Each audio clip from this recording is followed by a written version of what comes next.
listening to this, she was like, oh, okay, interesting. And then I cut, because I had long hair, if you know, right? You remember. And I cut my hair short. I cut it myself. And then you can tell she had a long time history of long hair. That was her thing. And then now, look at her. She cut her hair short. This is just crazy, guys. I'm telling you, these people are sicko in their brains. I mean, unbelievable sicko. There's so many, I can go on and on and on and on. I watch what they're doing and I'm going crazy because the stupidity of people following those sicko cultist people. On Monday, on Monday, she changes her thumbnail picture again with long hair, which she no longer has, and large, long earrings again. I can't make this stuff up. Like, what is wrong with you? Now that I have a proof over and over again that you're watching me, and now that I have your attention, let me talk to you directly in your eyes. You're actually a manipulative cult leader. People see through you. I already have. You are more than a decade younger than me. You're actually a millennial. I'm a Gen X. So there's really no point in being so jealous and just doing things that I do. There's no point. Have your personality. You are actually manipulating people on your channel, and what you're talking about is your healing path only.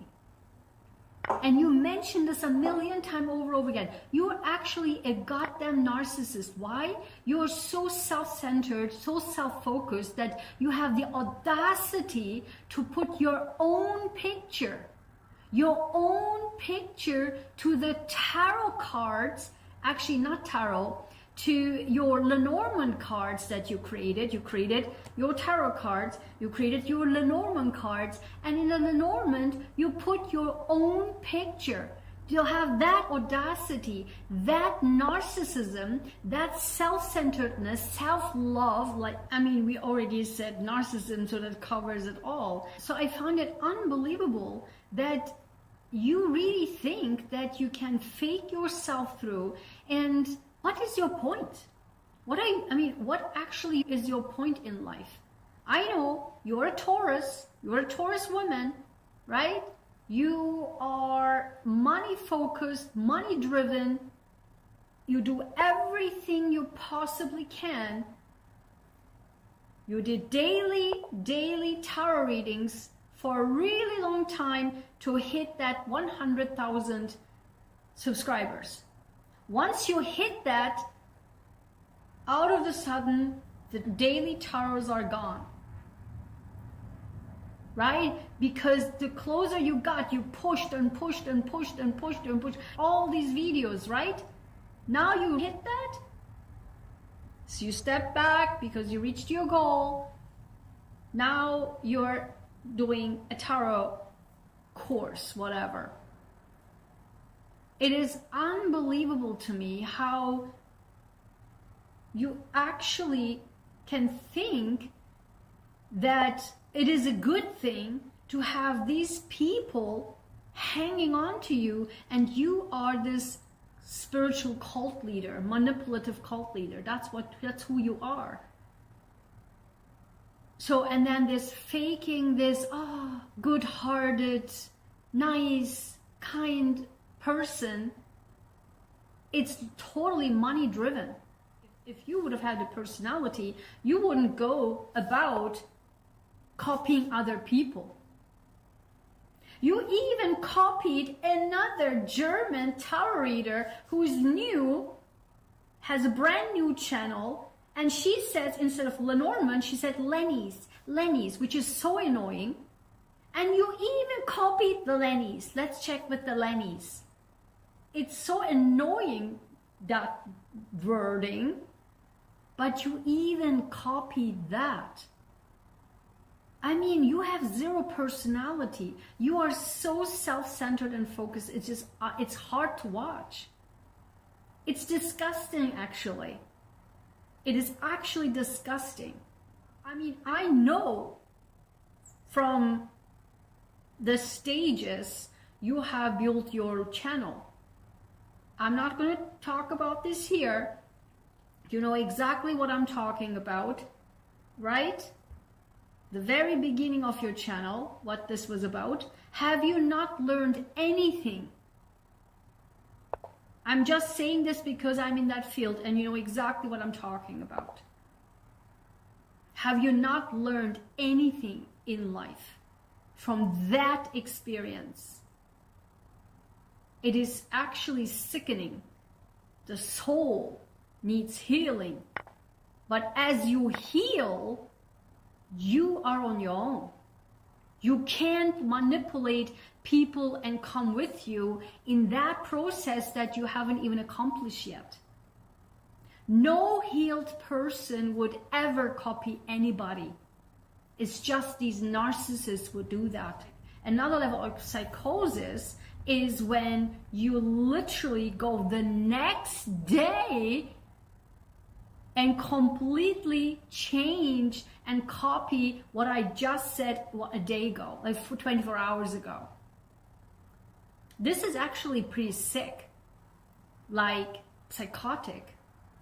So that's my message to you, and my message to everyone is to, again, stop believing these fake gurus, these fake spiritual people. If you see anyone talk about enlightenment and your spiritual path, your awakening, your soul purpose, your soul path, whatever the heck, and all these, I have a video, I'll link it down below, that video that I made.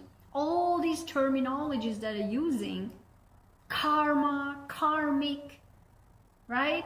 Twin flame, whatever the heck. So if you hear any of these wordings, dark night of the soul, run, run, run. No one has the power to actually help you to heal. Only you can heal yourself. That's it. You don't need these fake, and these people, fake people, drain you and lead you completely in another direction. Why? Because they only care about their bank account. That's why.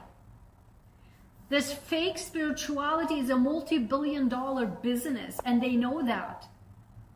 Hence, these people, when you look at all these tarot readers, they know exactly the terminology of finance. They know exactly the terminology of money matters, like investments and these and that and that. All the terminology that you are not even familiar with, they know. They know exactly, because they know the money sources and how to not only accumulate, but also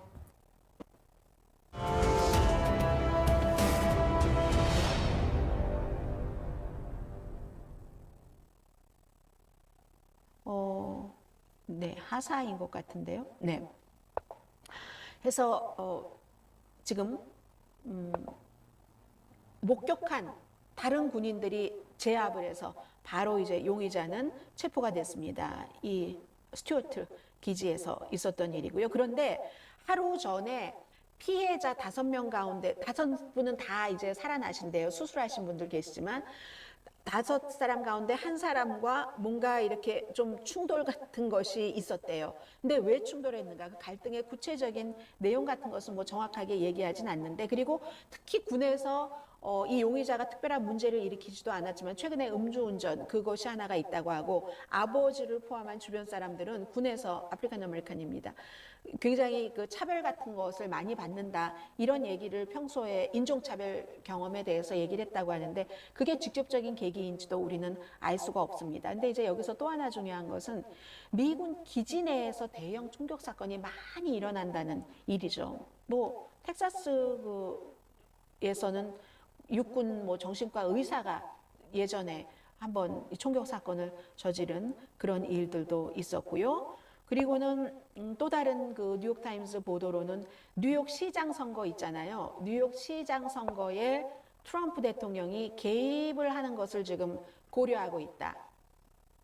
그 맘다니라는 그 젊은 사람, 그 개입하는 것을 지금 논의하고 있대요. 그에 비해서 이거는 이제 공개화가 돼도 별다른 불만을 하지 않는데 앱스틴 사건에 대해서 뭐 부통령이 중심이 돼서 백악관에서 회의를 했다 이런 얘기 나오니까 막 가짜 뉴스야 하고 엄청 얘기하던데 이런 것에 대해서는 뭐 그런 개입 대통령이 뉴욕시장 선거에 개입할 뜻이 없어 그거 가짜 뉴스야 지금 그런 얘기는 안 나오고 있어요. 그리고는 워싱턴 포스트는요 워싱턴 지역에 살고 계시는 분들께서는 이것도 그게 처리가 될지는 모르겠습니다만 지금 보세요. 이렇게 보면 트럼프 대통령이 워싱턴 DC를 연방정부에서 접수를 하겠다 이렇게 계속 얘기를 하고 있어요. 더군다나 이번 이 일은 그 더치라는 그 일론 머스크가 하던 거기에 사람들이 다친 일이 있었고 나서 한 건데 워싱턴 DC 니네가 감당 못하잖아. 연방에서 이걸 테이크오버 하겠어.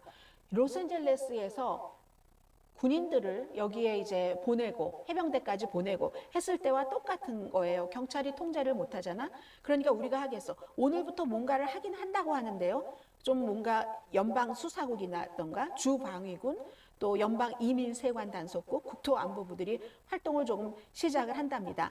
근데 완전히 지금 워싱턴 DC가 마음에 안 드는 거예요. 민주당 도시잖아요. 이거 장악하는 게 법적으로는 쉽지 않겠죠. 왜냐하면 73년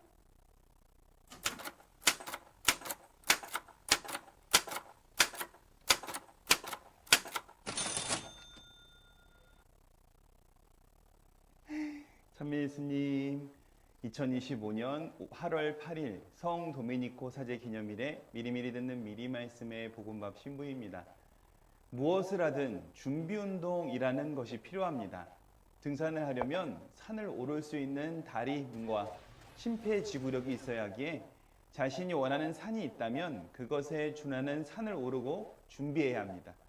또 마라톤을 하려면 달리는 방법을 배우고 42.19km를 완주할 수 있게끔 매일 조금씩 킬로수를 늘려가면서 훈련해야 합니다. 이처럼 모든 것들은 준비 운동이 필요한데 그것을 갖추지 못하고 산에 오르거나 마라톤을 하게 되면 중간에 포기하게 되는 겁니다. 오늘 복음에서 예수님께서는 제자들에게 복음 선포의 사명을 알려주신 뒤 다음과 같이 말씀하십니다. 누구든지 내 뒤를 따라오려면 자신을 버리고 제 십자가를 지고 나를 따라야 한다.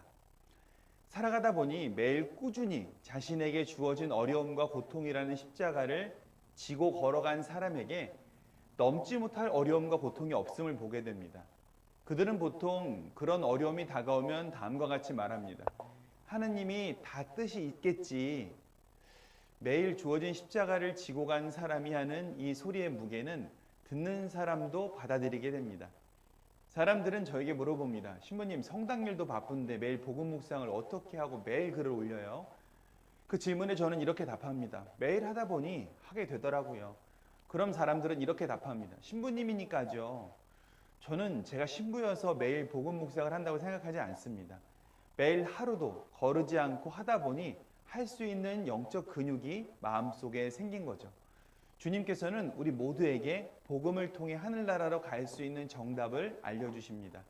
자신을 버리고 제 십자가를 지고 따르는 것. 오늘 하루 우리가 하고 싶은 것, 우리가 누리고 싶은 것이 있다면 내려놓고 주님께서 알려주시는 십자가를 담담히 지고 걸어서 하늘나라로 향하는 우리 모두가 되기를 성부와 성자와 성령의 이름으로 기도드립니다. 아멘.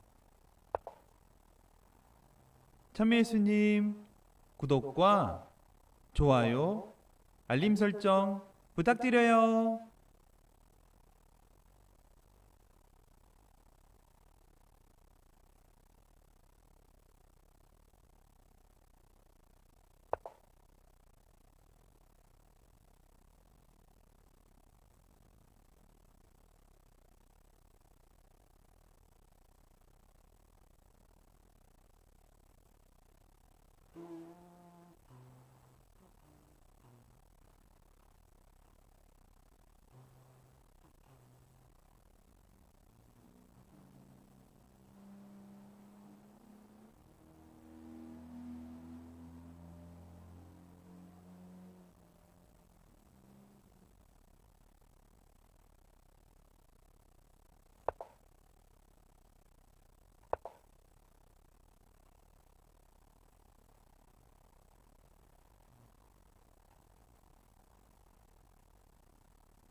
찬미 예수님, 2025년 8월 8일 성 도미니코 사제 기념일에 미리미리 듣는 미리 말씀의 복음밥 신부입니다.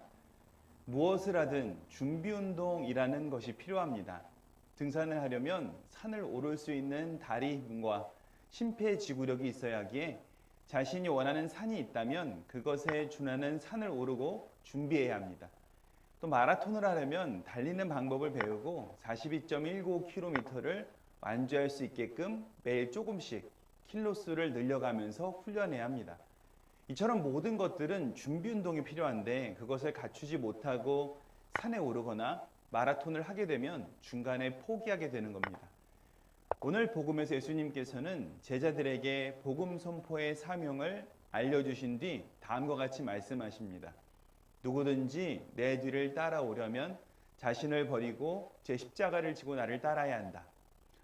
살아가다 보니 매일 꾸준히 자신에게 주어진 어려움과 고통이라는 십자가를 지고 걸어간 사람에게 넘지 못할 어려움과 고통이 없음을 보게 됩니다. 그들은 보통 그런 어려움이 다가오면 다음과 같이 말합니다. 하느님이 다 뜻이 있겠지. 매일 주어진 십자가를 지고 간 사람이 하는 이 소리의 무게는 듣는 사람도 받아들이게 됩니다. 사람들은 저에게 물어봅니다. 신부님, 성당일도 바쁜데 매일 복음 묵상을 어떻게 하고 매일 글을 올려요? 그 질문에 저는 이렇게 답합니다. 매일 하다 보니 하게 되더라고요. 그럼 사람들은 이렇게 답합니다. 신부님이니까죠.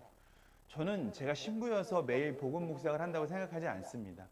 매일 하루도 거르지 않고 하다 보니 할 수 있는 영적 근육이 마음속에 생긴 거죠. 주님께서는 우리 모두에게 복음을 통해 하늘나라로 갈 수 있는 정답을 알려주십니다. 자신을 버리고 제 십자가를 지고 따르는 것. 오늘 하루 우리가 하고 싶은 것, 우리가 누리고 싶은 것이 있다면 내려놓고 주님께서 알려주시는 십자가를 담담히 지고 걸어서 하늘나라로 향하는 우리 모두가 되기를 성부와 성자와 성령의 이름으로 기도드립니다. 아멘. 찬미 예수님, 구독과 좋아요,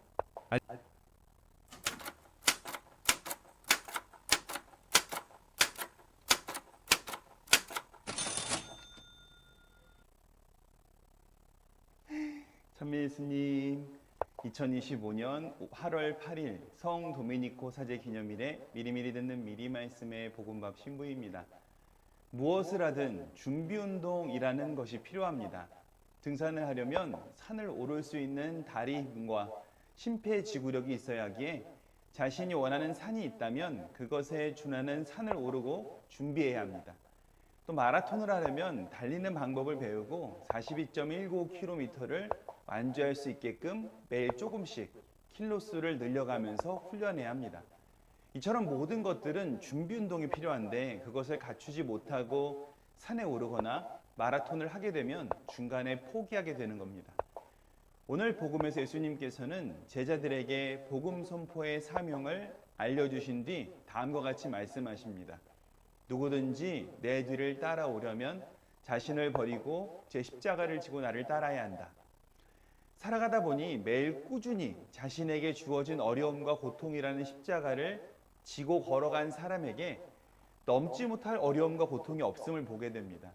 그들은 보통 그런 어려움이 다가오면 다음과 같이 말합니다. 하느님이 다 뜻이 있겠지. 매일 주어진 십자가를 지고 간 사람이 하는 이 소리의 무게는 듣는 사람도 받아들이게 됩니다.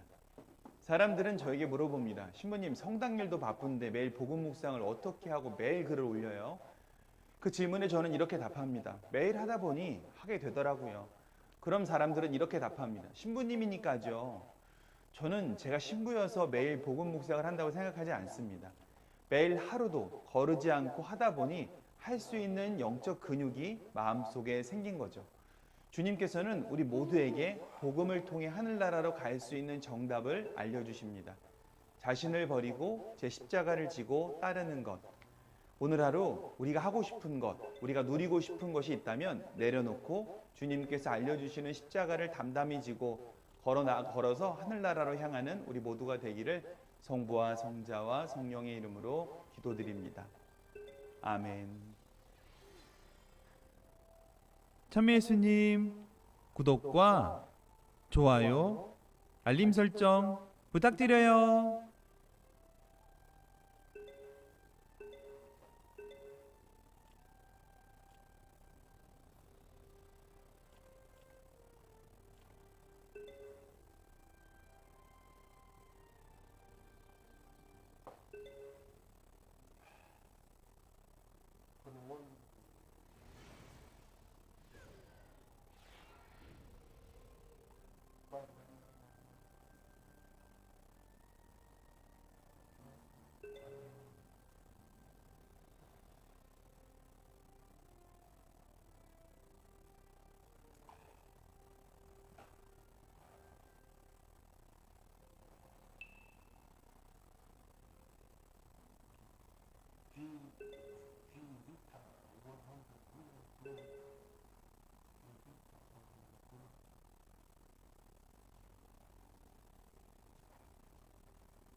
Introducing the new 2-in-1 ED plus testosterone treatment through HIMS. This daily dual action pill includes.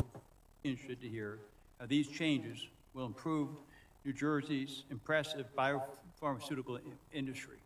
Right now, there are many innovators in my district who are developing treatments to diseases that currently have no treatments, or they are improving the quality of life of patients around the country by developing improvements to existing therapies. New Jersey's innovators should be proud of their work, and Congress and HHS should do everything that we can to enable this innovation to benefit patients. Secretary Kennedy, in your testimony, you discussed the changes happening across HHS, and I'm hopeful that your efforts can improve processes across your department's various agencies. I've heard from stakeholders in New Jersey about these changes, and they could impact the prescription drug approval process. Could you speak to how you are looking to ensure that these changes have no negative impact on drug application review and approval timelines, new guidance, or general FDA response times to drug sponsors? Are you talking about the personnel changes? Yes. They're not going to have any impact. And we have met repeatedly with the biotech industry, including people from New Jersey, to assure them of that. We want to light a fire under biotech in this country, and that's exactly what we're going to do. It is the future of medicine. The stuff that is happening, the developments and innovations that are happening in that space should be exciting to all of humanity. And we're going to make sure that the United States remains the center of biotech, of the biotech revolution. China is putting huge amounts of money into this space, and it's important that we do the same thing. We're going to try to dismantle the barriers to biotech development and approval, and to make sure that we do everything that we can to support that industry. Thank you. Second question, Secretary Kennedy. I appreciate your comments earlier on innovation and the role that cell and gene therapies play in that space.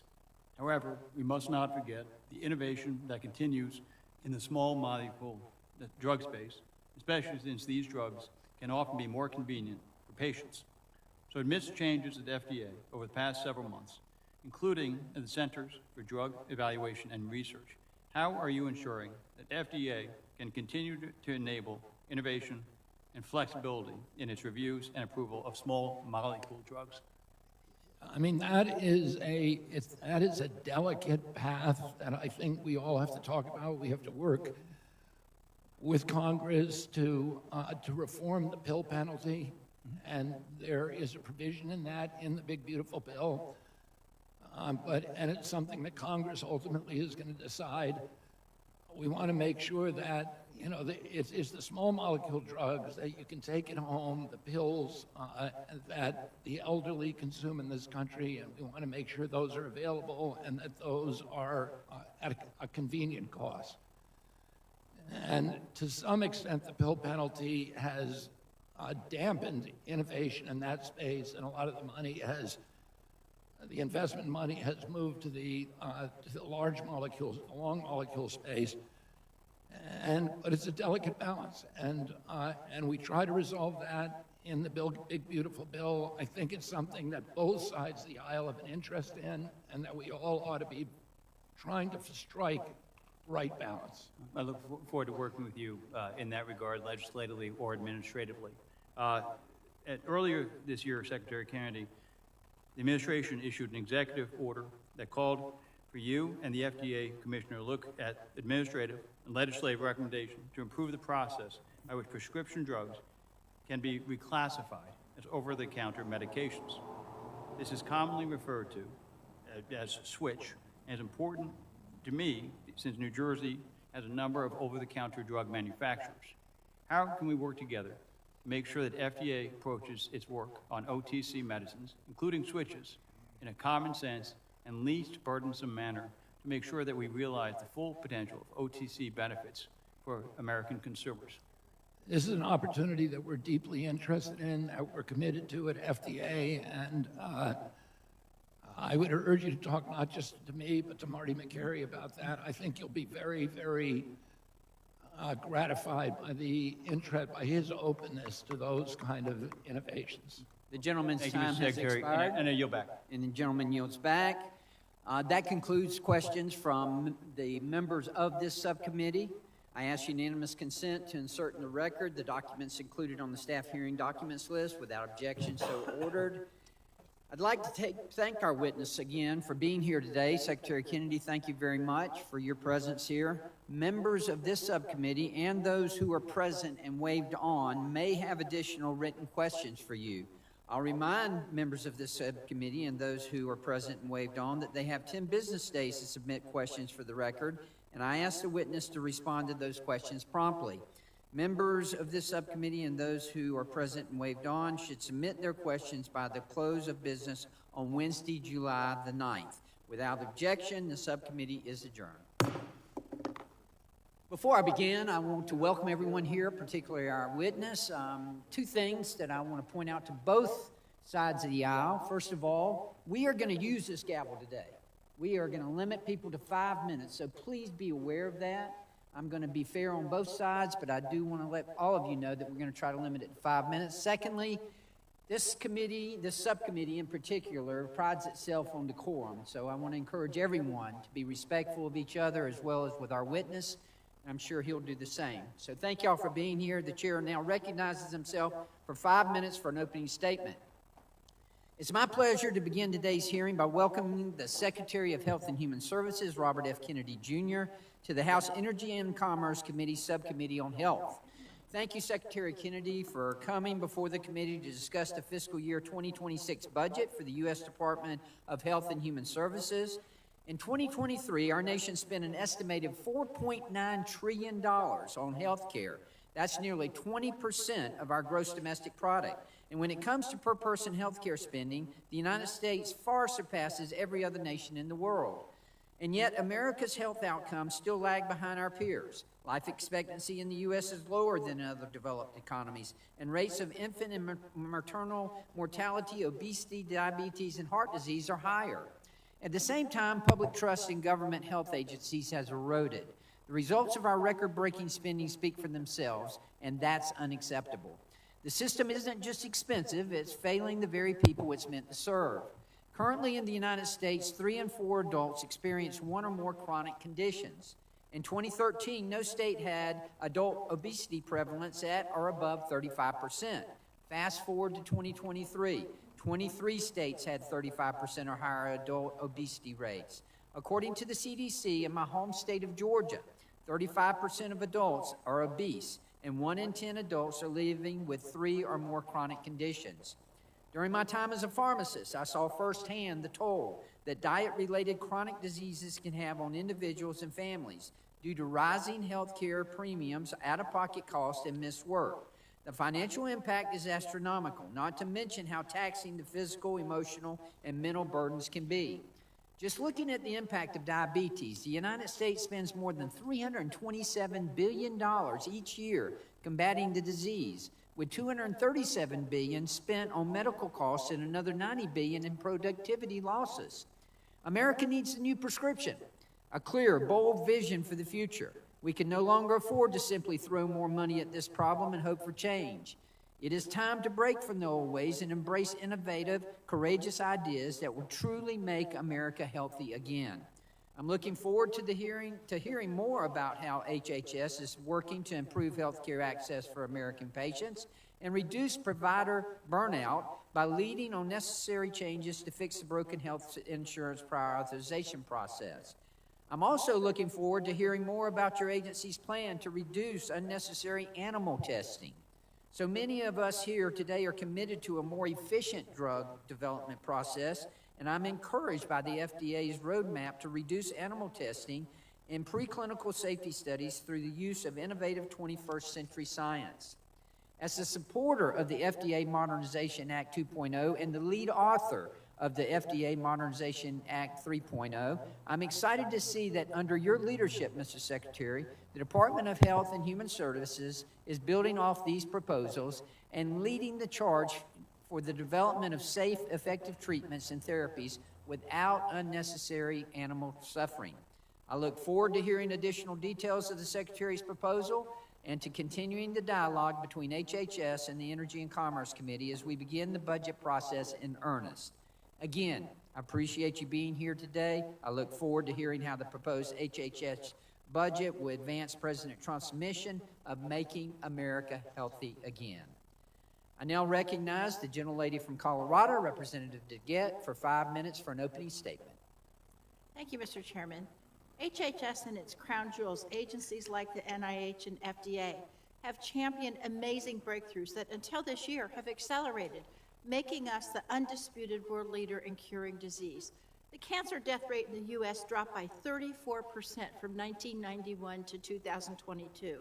We now have an antiviral that cures Hep C in 95% of the cases. And globally, vaccination has saved 154 million lives since 1974.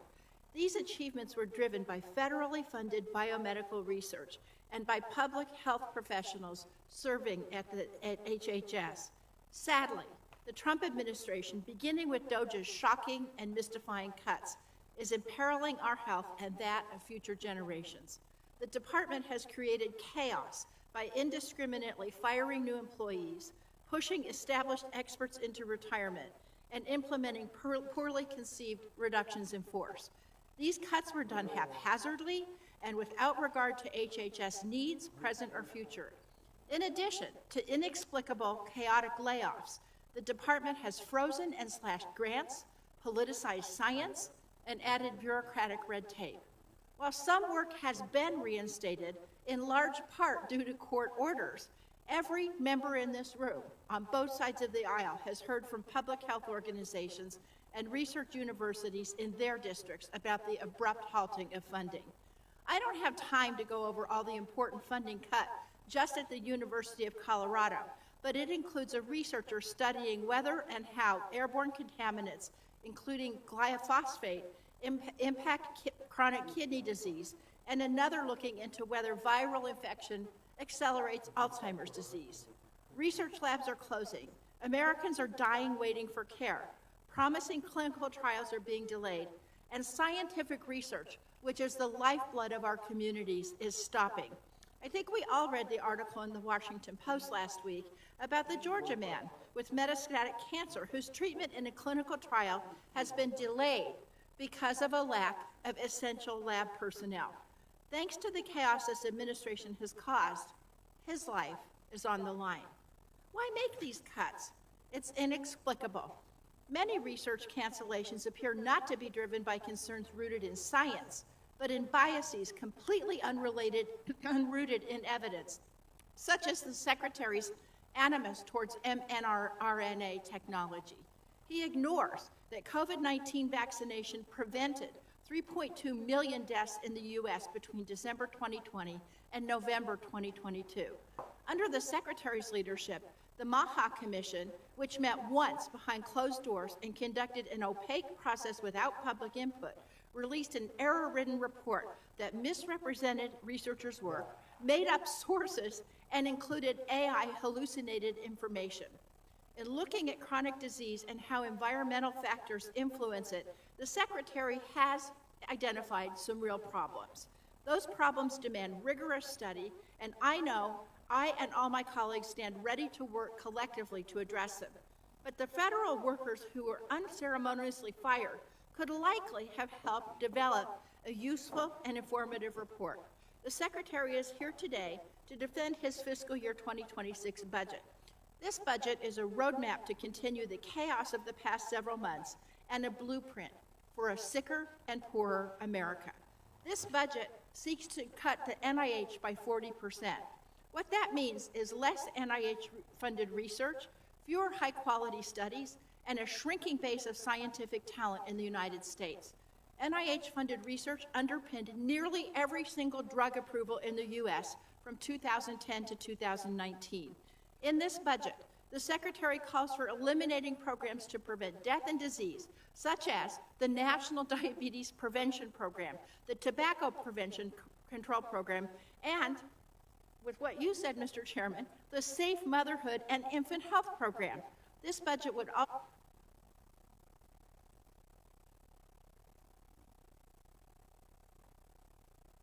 workforce development programs, including those that place doctors in underserved areas. We need more doctors, not less. I started by talking about our successes. These victories were driven by the very programmers, researchers, and public health professionals this budget seeks to cut. As a result, I fear the U.S. is quickly losing its international position as the leader in public health and biomedical innovation. The decline this budget fuels will cost American jobs, and it will cost American lives. I call on my colleagues on both sides of the aisle and both sides of the Capitol to reject this budget and work together to promote the health and build on our greatest success stories. I yield back. The gentlelady yields. The chair now recognizes the chairman of the full committee, Chairman Guthrie, for 5 minutes for an opening statement. Thank you. Thank you, Mr. Secretary, for being here today. Thank you, Chairman Carter, for the time. And I'd like to welcome you to the Energy and Commerce Committee. and it's good to have you with us today. HHS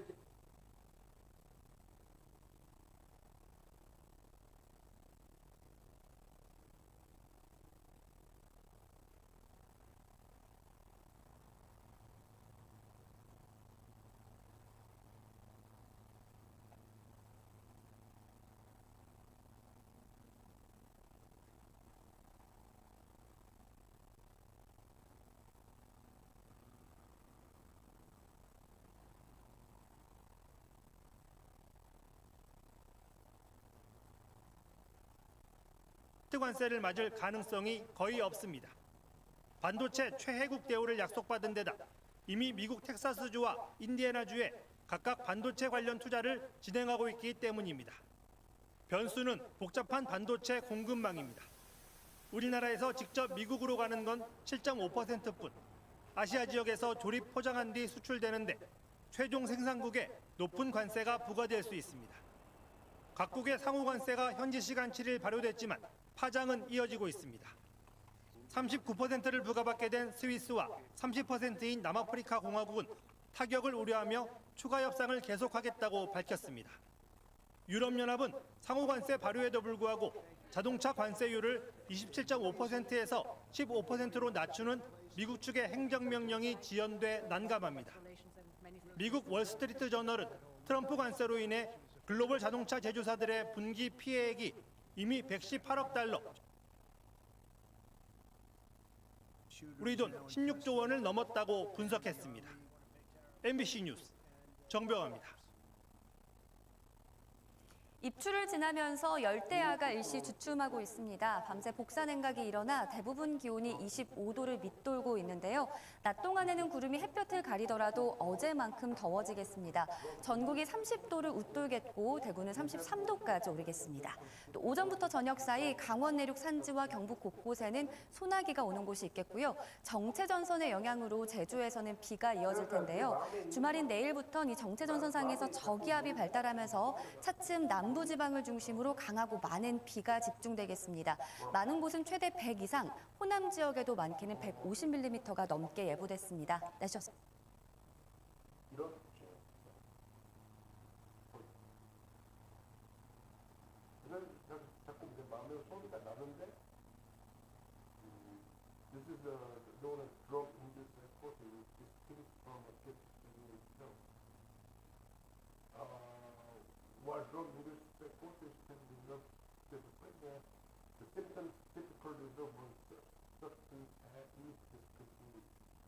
In some cases, capital users pollution to schizophrenia, drug-induced psychosis, may already indicate disorder.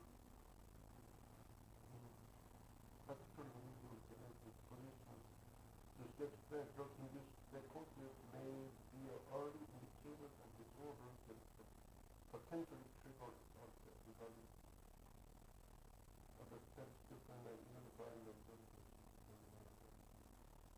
Individual not defined by their professional effort and choices, treatment options, errors and consensus with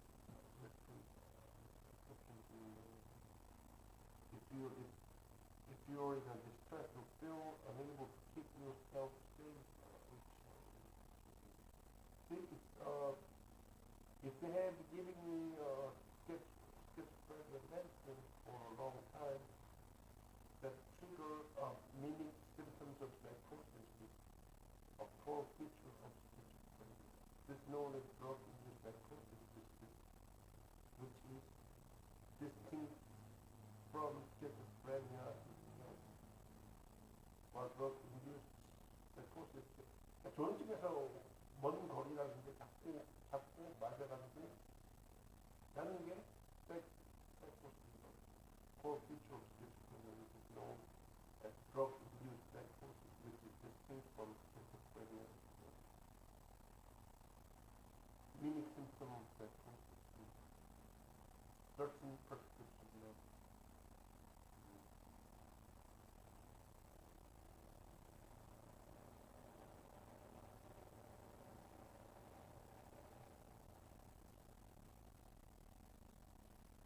Because it costs without students, what distance is ours, and our, sometimes proceed diagnosis, proceed a diagnosis of a long-term condition like this.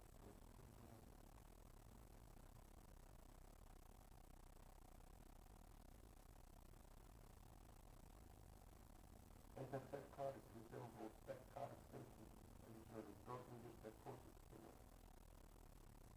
occur as a side effect of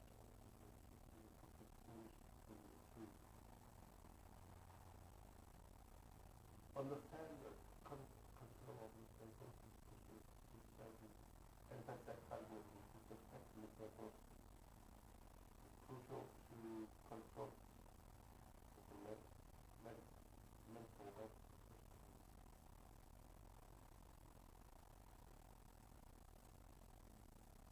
Keep a record of symptoms what is they're not there.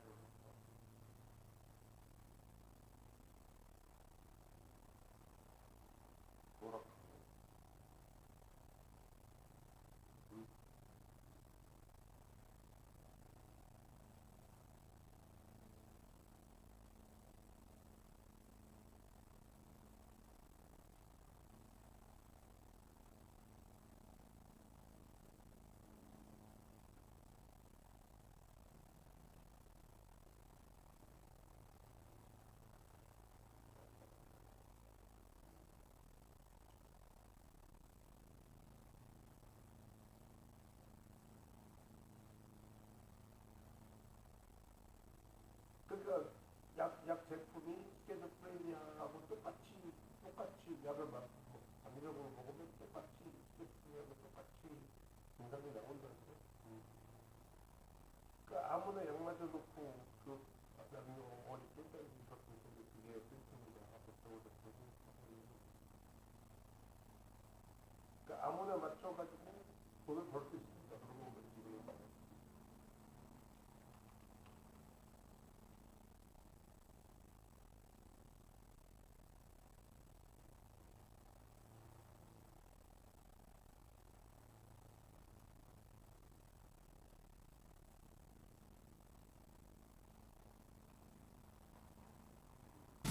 Grip, stability, precision.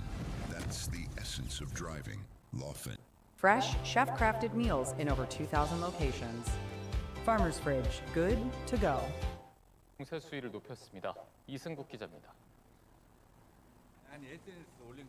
더불어민주당은 주식 차명거래 의혹에 휩싸인 이춘석 의원과의 거리 두기를 본격화했습니다. 이 의원이 탈당한 뒤에도 좀처럼 사그라지지 않는 부정적 여론 확산을 차단하기 위한 의도로 풀이됩니다. 국정운영 5개년 약을 맞으면 폈다, 넓혔다. 이것이 맞으면 돈좀 부담이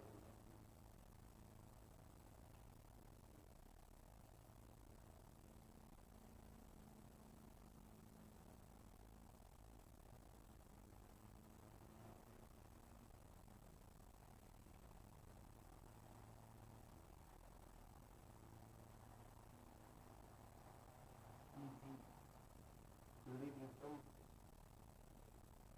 one speaking part of the body for command policy symptoms like control Lineage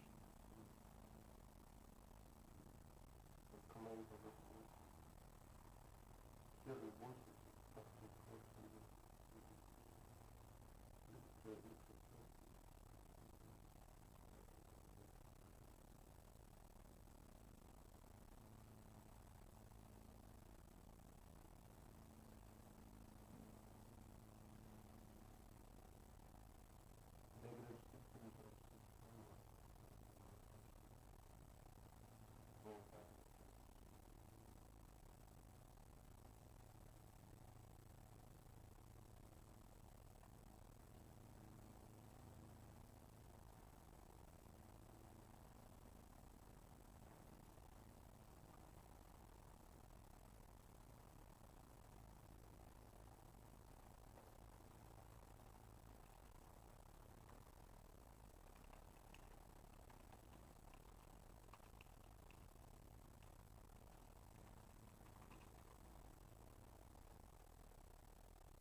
mentioned some individuals take irregular treatment during proliferation.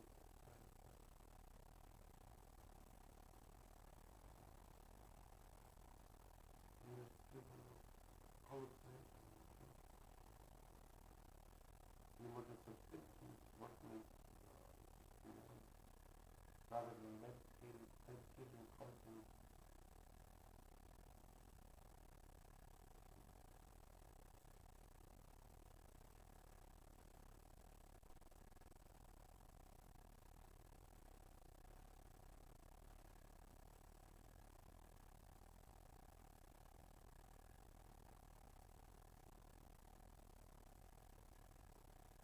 바로 자의의 물리겠다고 밝힌 가운데 미국 상무장관이 대통령 임기 동안 미국에 공장을 지으면 관세가 면제된다고 강조했습니다. 미국의 반도체 시설을 짓고 있는 우리 기업들의 경우 관세 대상에서 제외될 거란 관측이 나오지만 복잡한 글로벌 반도체 공급망이 변수로 떠오르고 있습니다. 윤석열 전 대통령 측은 어제 공권력의 체포영장 집행 시도를 두고 불법 체포라고 비판했습니다. 강요죄다, 가혹행위다 등 온갖 주장이 나왔는데 특검은 영장 발부와 집행은 적법했다고 일축했습니다. 윤상문 기자입니다. 체포가 무산된 뒤 윤석열 전 대통령 측은 급히 기자회견을 열었습니다. 이게 무법천지에 우리나라의 적법한 이 법치국가에서 이런 일이 일어날 수 있다는 게 너무나 좀 어이없고 영장 집행이 위법하다는 주장. 지난 1월 공수처의 체포영장 집행을 트집 잡던 모습과 비슷합니다.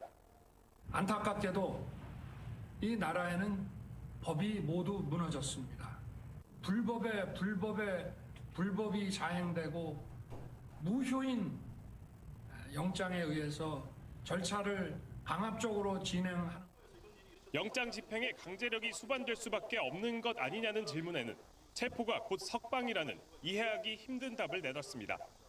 교정시설에 있는 피의자를 그대로 교도소에 있는 교도관들이 강제력을 행사해서 그대로 인처해서 특검에 넘겨주면 그건 석방시킨 겁니다. 이번에는 강제로 특검 조사실로 데려가는 것은 진술 강요라는 새로운 논리를 윤 대통령 측은 내세웠습니다.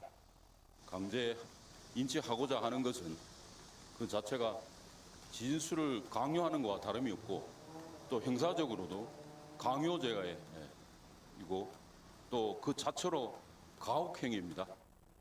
폭행이나 협박이 있어야 하는 강요죄를 언급해 실제로 영장 집행을 해야 하는 교도관들을 압박하기 위한 것으로 보입니다. 윤 전 대통령 측은 어차피 진술을 거부할 건데 왜 부르냐고도 반문했습니다. 하지만 윤 전 대통령의 40년 지기인 이완규 전 법제처장은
know I'm praying.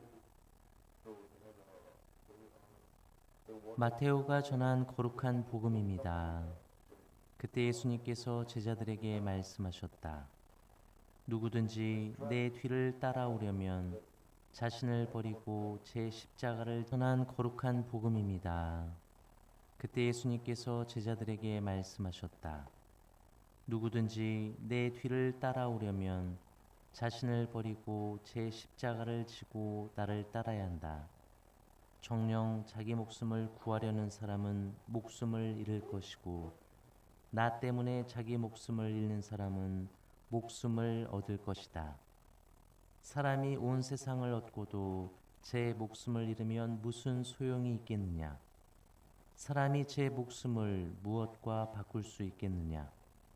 사람의 아들이 아버지의 영광에 쌓여 천사들과 함께 올 터인데 그때 각자에게 그 행실대로 갚을 것이다. 내가 진실로 너희에게 말한다. 여기에 서 있는 이들 가운데에는 죽기 전에 사람의 아들이 자기 나라에 오는 것을 볼 사람들이 더러 있다. 주님의 말씀입니다. 참미 예수님, 이정민 비호입니다. 예, 오늘도 우리 기념일이죠. 우리 도미니코 축일을 맞으시는 모든 신자분들 축하드립니다. 예, 오늘은 또 제게는 특별한 날이에요. 저희 아버지가 도미니코이십니다. 아버지 축일 축하드립니다.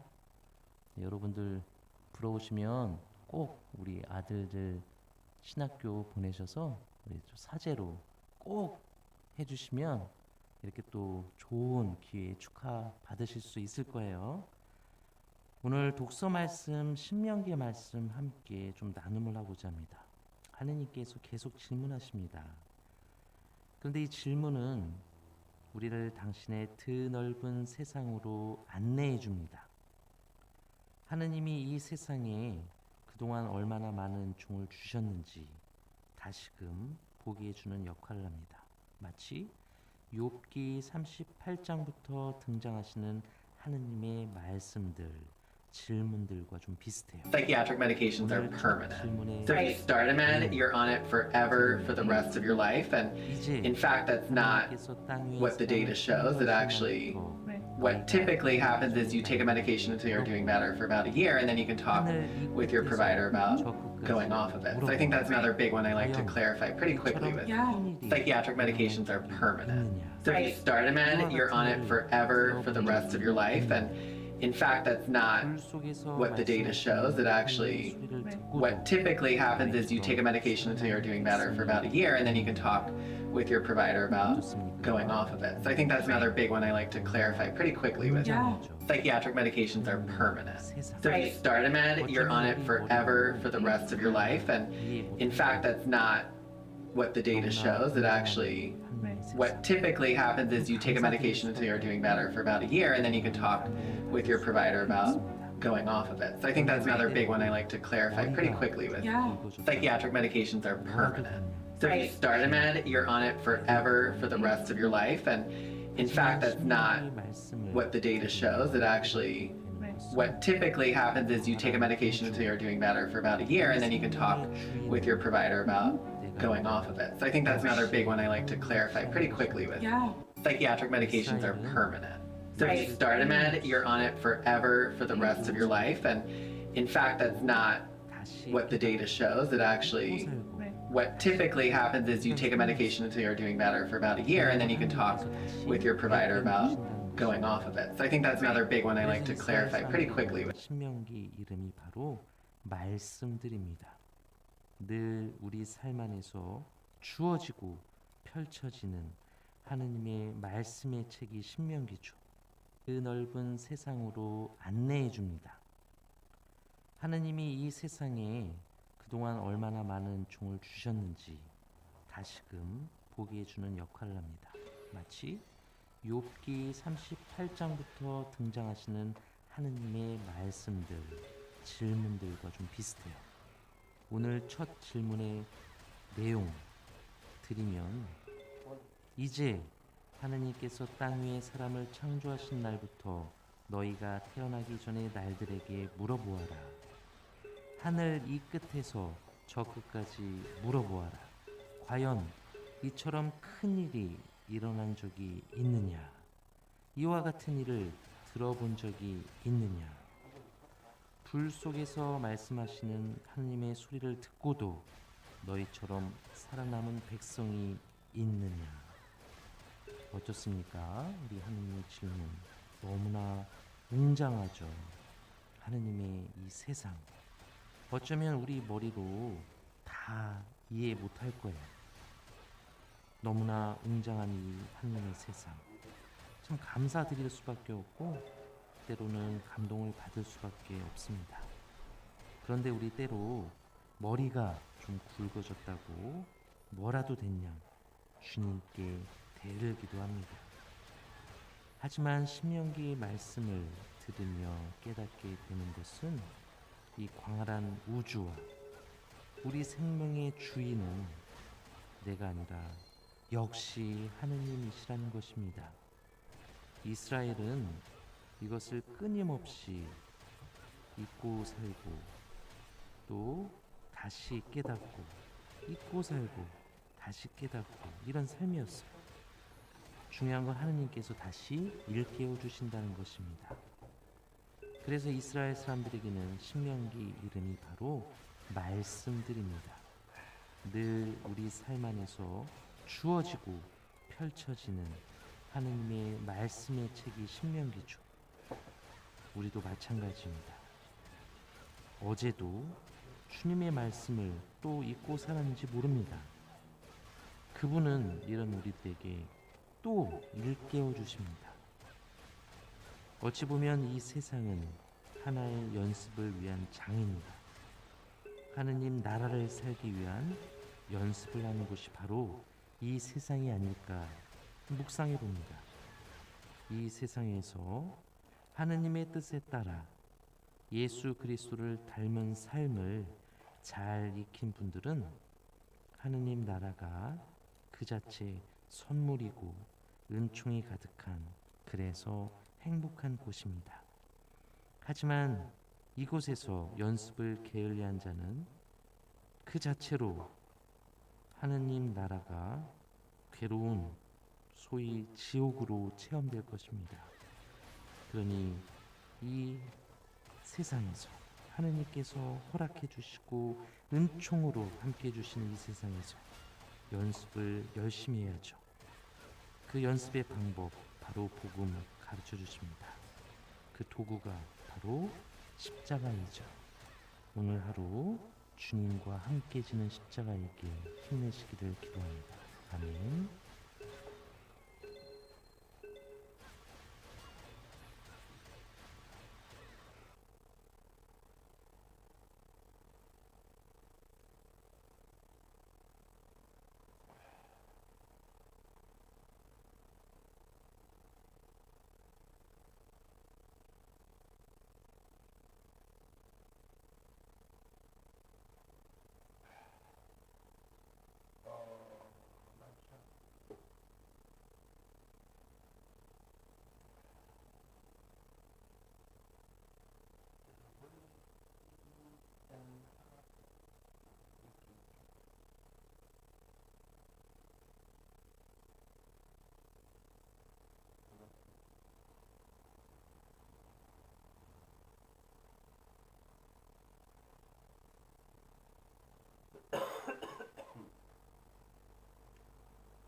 hybrid problem.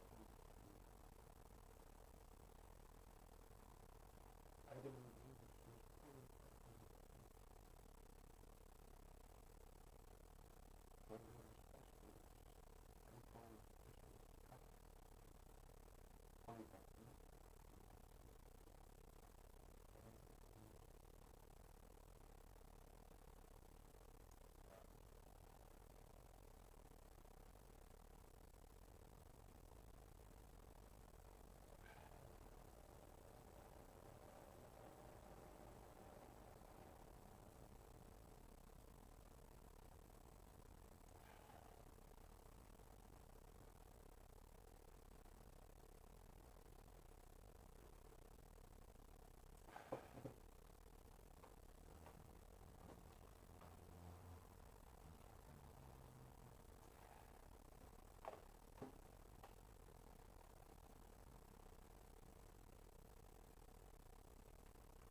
파워런 하면 뭐 금방 나오니까잉. 야, 너 기다려. 용병 데리고 올게.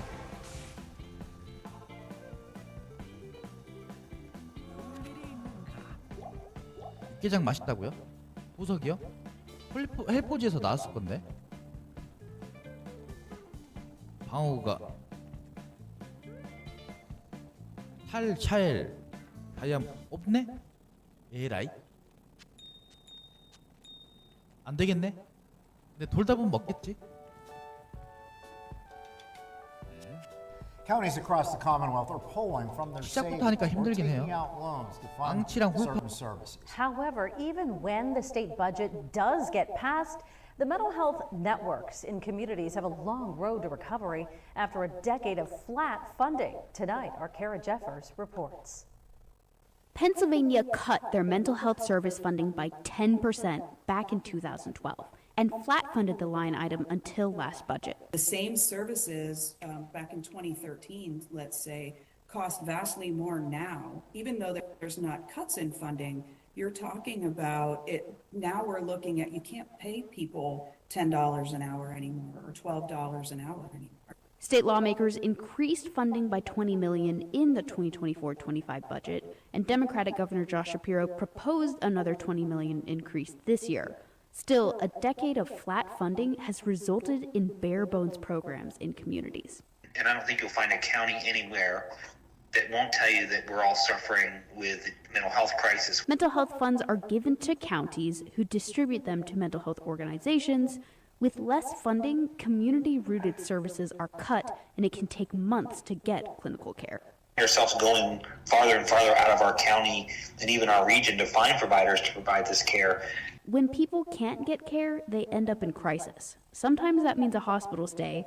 More and more, it can mean getting caught up in the criminal justice system. We are now putting people with mental illness in prisons, in jail. They're challenged with. Now putting people with mental illness in prisons, in jail. They're challenged with mental health inmates who would most generally be in some other program, but those programs have been cut. Kathy Quick says robust mental health resources help people believe they can recover. In Harrisburg, I'm Kara Jeffers, Erie News Now.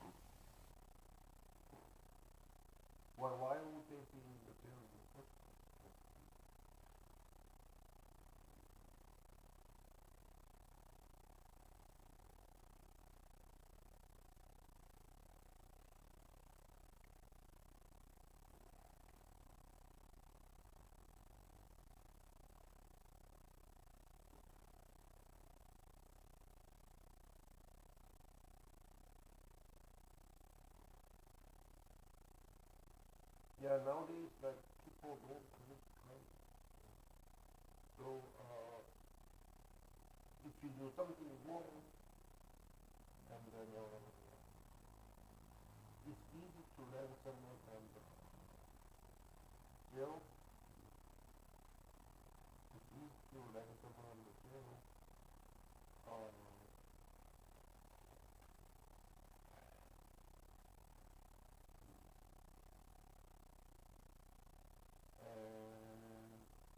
Even if it's something right,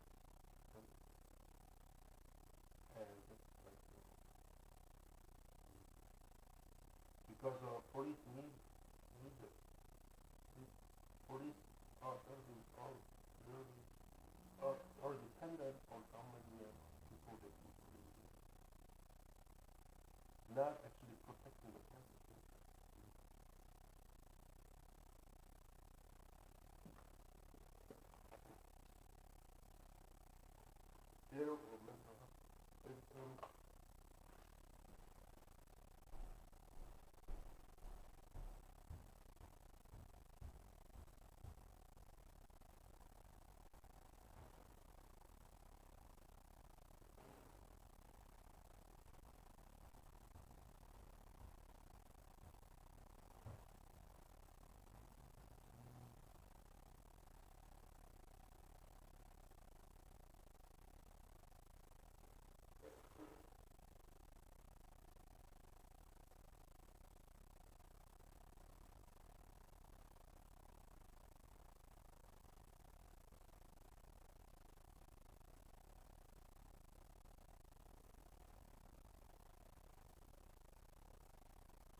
campaigns that people don't like to come in.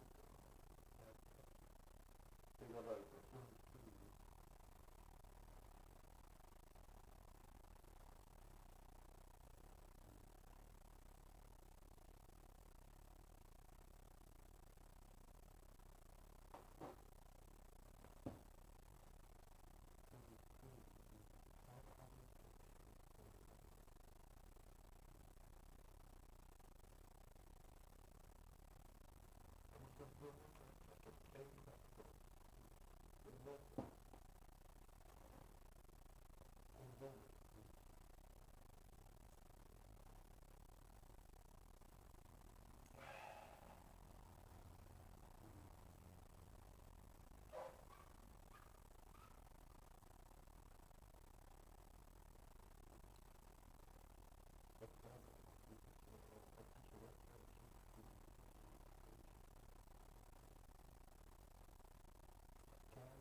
제가 끝났던 study investigational prescription, therapeutic. Investigational is investigation.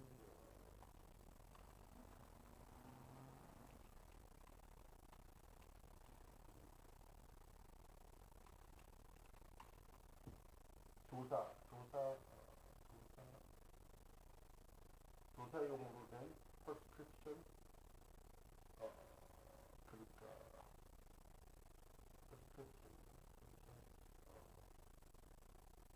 약 처방,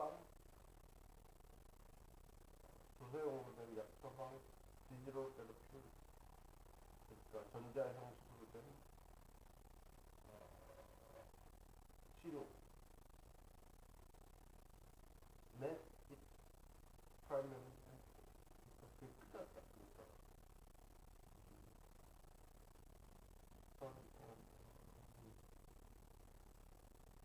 그러니까 그 공부가 끝났다. Investigate, compare effectiveness ratio of 1:155 control path, and other standard care. I found that it shows reduction in experimental medicine.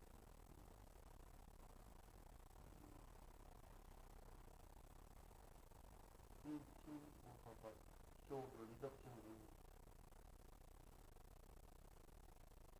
experimental medicine. It's not true. While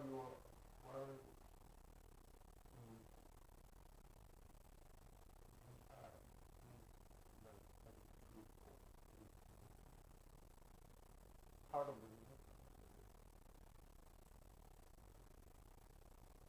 digital therapeutics, interactive psychosocial intervention,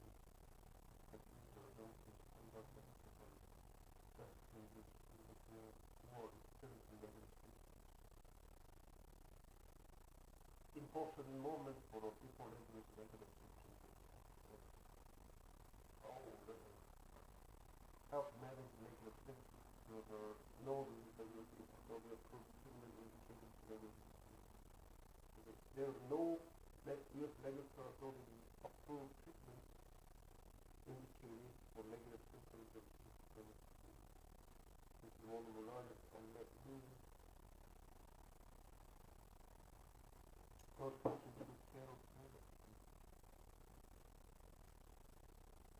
proud to work with other stakeholders.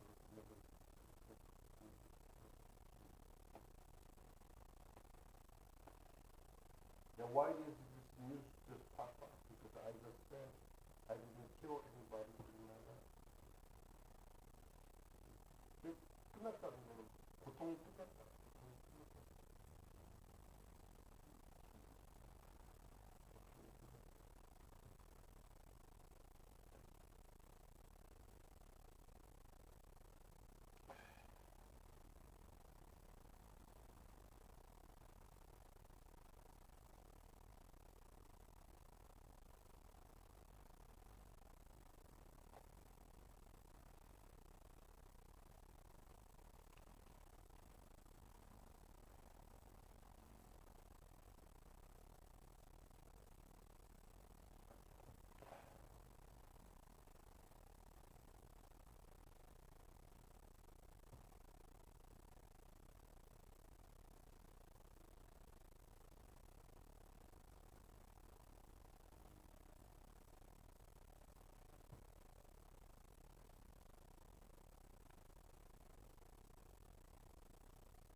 Difference. So it can be a confusing landscape.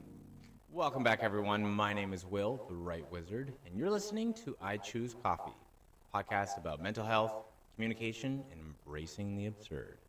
Today, I am joined by Robert Ridge, the director of the Distress Center of Greater Toronto. In this episode, we talk about the necessary business elements included in mental health, how the Distress Center helps support the community, and what is needed to improve these life-saving programs. What an honor it was to speak with Robert. It was informative, educational, authentic. Enjoy. Robert, welcome to the show. Thank you. It's so nice to have you here, and I really appreciate you coming on today. I've been really looking forward to this one. So today, I'd like to talk about a few things here, of course. And one of the things is that how you and I met, we met through the Distress Center of Greater Toronto, in which you are the executive director. And I find that so fascinating. That's something that we're going to get into today. But first, could you walk me through your career journey? Like, where did you start and how that led you to where you are now? You know, I started my career with aspirations of becoming a commercial photographer, but I was fortunate enough to quickly realize that I simply didn't have the passion or the talent to pursue that career. So I switched over when I was quite young to taking a few accounting courses to see whether a business career was something that I would be interested in, and it was. So I ended up becoming a chartered professional accountant and then eventually doing my MBA. And I was more interested in general management than accounting. So I started off actually working for a construction company, a road construction company. And then eventually I spent a good chunk of my career at Medical Alert, which is the largest member-based charitable organization in Canada. And I spent about 10 years as CEO of Medical Alert. Could you explain a little bit what Medical Alert is? I just don't really know. So Medical Alert, a lot of people think of Medical Alert or remember Medical Alert from the medical ID bracelets that are part of the service. But the idea behind Medical Alert is for individuals to have an understanding of and take control over their own personal health information so they can present it to people who can help them if they need that help. So that could be medical professionals or paramedics, emergency room doctors. And it's usually used to convey a particular condition that needs to be known in the event of an emergency. So this would be like some sort of anaphylactic allergy, or perhaps some sort of a mental, or like a brain condition, or It could be, heart yeah. disease, It could be that kind of condition, but there's a whole range of conditions that would make sense. Really, it comes down to a person's personal preference for conveying information if they're not able to speak for themselves. It could be a do not resuscitate order, for instance. Or it could be, I wear contact lenses, and if I'm ever incapacitated, please remember to remove those. It could be any personal request. So I think the really interesting thing about Medical Alert is that it was probably one of the first organizations that helped people to manage their own personal health information. And we live in a society now where we really don't take much responsibility for our personal health information because others do. Our doctors do, or specialists do, or hospitals do. But we don't really own that information in the sense that, we have full control over it. It's a great point, actually. When I think about it, how many people actually know their blood type even? Okay. And like that's kind of information that could be very important in a moment.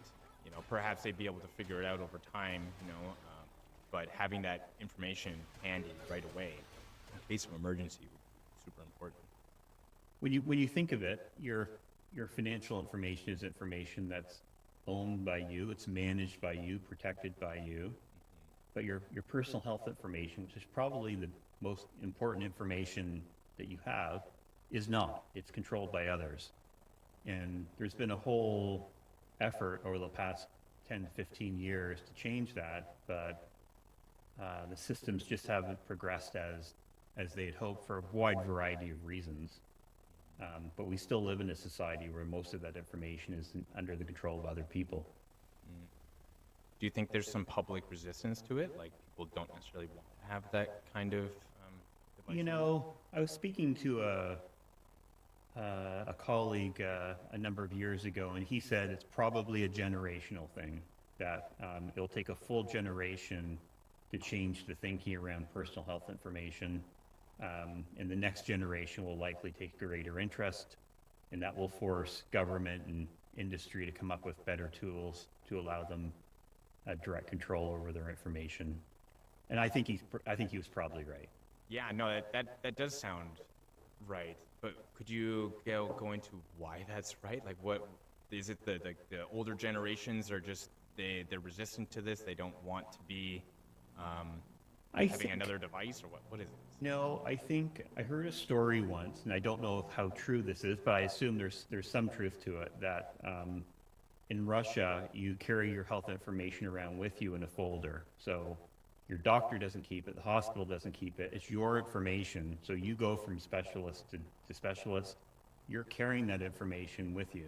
So we have a whole generation that's grown up in Canada with a healthcare system that has institutionalized that information. It's encouraged hospitals and doctors to retain and own that information when it should be owned by the individual. But a whole generation has been brought up under that premise. So, and that's what people expect. People expect that if you go see your GP, he or she is going to have your history. If you go to a specialist, then the specialist will have the history from the GP. Your expectation is that information flows easily within the system, but that's rarely the case. And then I think the big complicating factor is a whole range of privacy concerns around how health information might flow if it were in the hands of individuals. I think some of those concerns are warranted, some are not, but it will take some time to get over that. Do you think that part of this is like perhaps putting too much trust into the system, like putting too much trust into our public health rather than taking that personal responsibility? Yeah, I think that's a really good point. I think you are right. I think it is putting too much trust into the system. People have too much trust in the system, and in a sense, I think it's pulling back control from those who are helping us maintain and improve our health, and seeing that control rightfully belongs with us. We're the rightful stewards of our own health, recognizing that there are some people for whom that expectation would probably not be reasonable, but for many adults, that is a completely reasonable expectation. So it's just not one that is kind of commonly, felt by individuals. They've never been required or expected to maintain their own health information. And I think a lot of people, and I gotta say myself included, at some moments, just want to reduce the responsibility. Just don't want another thing to think about. God knows where my birth certificate is, for example. Yes. I know it's around here somewhere. But I think people just, if they can offset that responsibility onto another organization or something, they're going to do it. But the problem then comes back to privacy concerns, and then also understanding your own private health record, which is very important information, especially in those emergency situations that we cannot predict. So it was, I think at some point the tide will shift, and there'll be great third-party tools to allow people to manage their own health information, and I think that's going to be a really exciting day for Canadians when that comes. But I don't think we're anywhere near that day yet. But 안녕하세요. 오늘 저희가 함께 들여다볼 자료는요, 한 카톨릭 사제분의 어떤 강론 영상 기록인데요. 이게 개인적인 신앙 체험이랑 또 삶의 여러 굴곡 속에서 발견하는 의미, 이런 것에 대한 좀 진솔한 성찰이 담겨 있더라고요. 네, 맞아요. 특히 지식 너머의 어떤 영적 체험이라던가 아니면 신앙 여정에서의 그런 블레트 이 빠데니 그 기복을 어떻게 끌어왔는지, 그리고 또 카톨릭 신앙의 핵심이라고 할 수 있는 성체성서 의미까지 꽤 깊이 파고드는 내용입니다. 맞아요. 들으시는 분들도 아마 당신의 어떤 신앙 여정이나 삶의 의미를 좀 돌아보는 그런 계기가 될 수 있을 것 같아요. 네, 그럼 바로 한번 시작해 볼까요? 이 사제분은요, 처음에는 신을 굉장히 과학적이고 이성적으로 이해하려고 했었다고 해요. 아, 네. 그런데 아주 강렬한 성령 체험, 그러니까 하느님의 현존을 직접적으로 강하게 느낀 그런 체험 후에 기존에 가졌던 생각들, 책들 이런 걸 다 내려놓고 영적인 스승들을 막 찾아다니면서 신앙의 본질을 새롭게 만났다고 고백하시더라고요. 결국 머리로 아는 것보다는 정말 가슴으로 만나는 체험이 중요했다, 이런 말씀이시죠? 네, 맞아요. 그게 참 신앙이라는 게 단순히 나 믿어 이런 지적 동의를 넘어서는 거잖아요. 살아있는 인격적인 만남이고 또 체험이라는 점, 그걸 잘 보여주는 대목인 것 같아요. 그렇죠. 물론 그 체험의 의미를 또 재짚어보고 이해를 넓히려는 노력도 신앙을 풍성하게 만들지만 역시 시작점은 그 생생한 만남에 있는 경우가 많은 것 같습니다. 그리고 성령 쇄신운동이라고 불리는 활동을 통해서 본당 공동체에 좀 활기를 불어넣으려 했던 경험담도 나누시던데, 이것도 결국 이론보다는 실제적인 변화와 체험에 대한 갈망을 보여주는 거죠.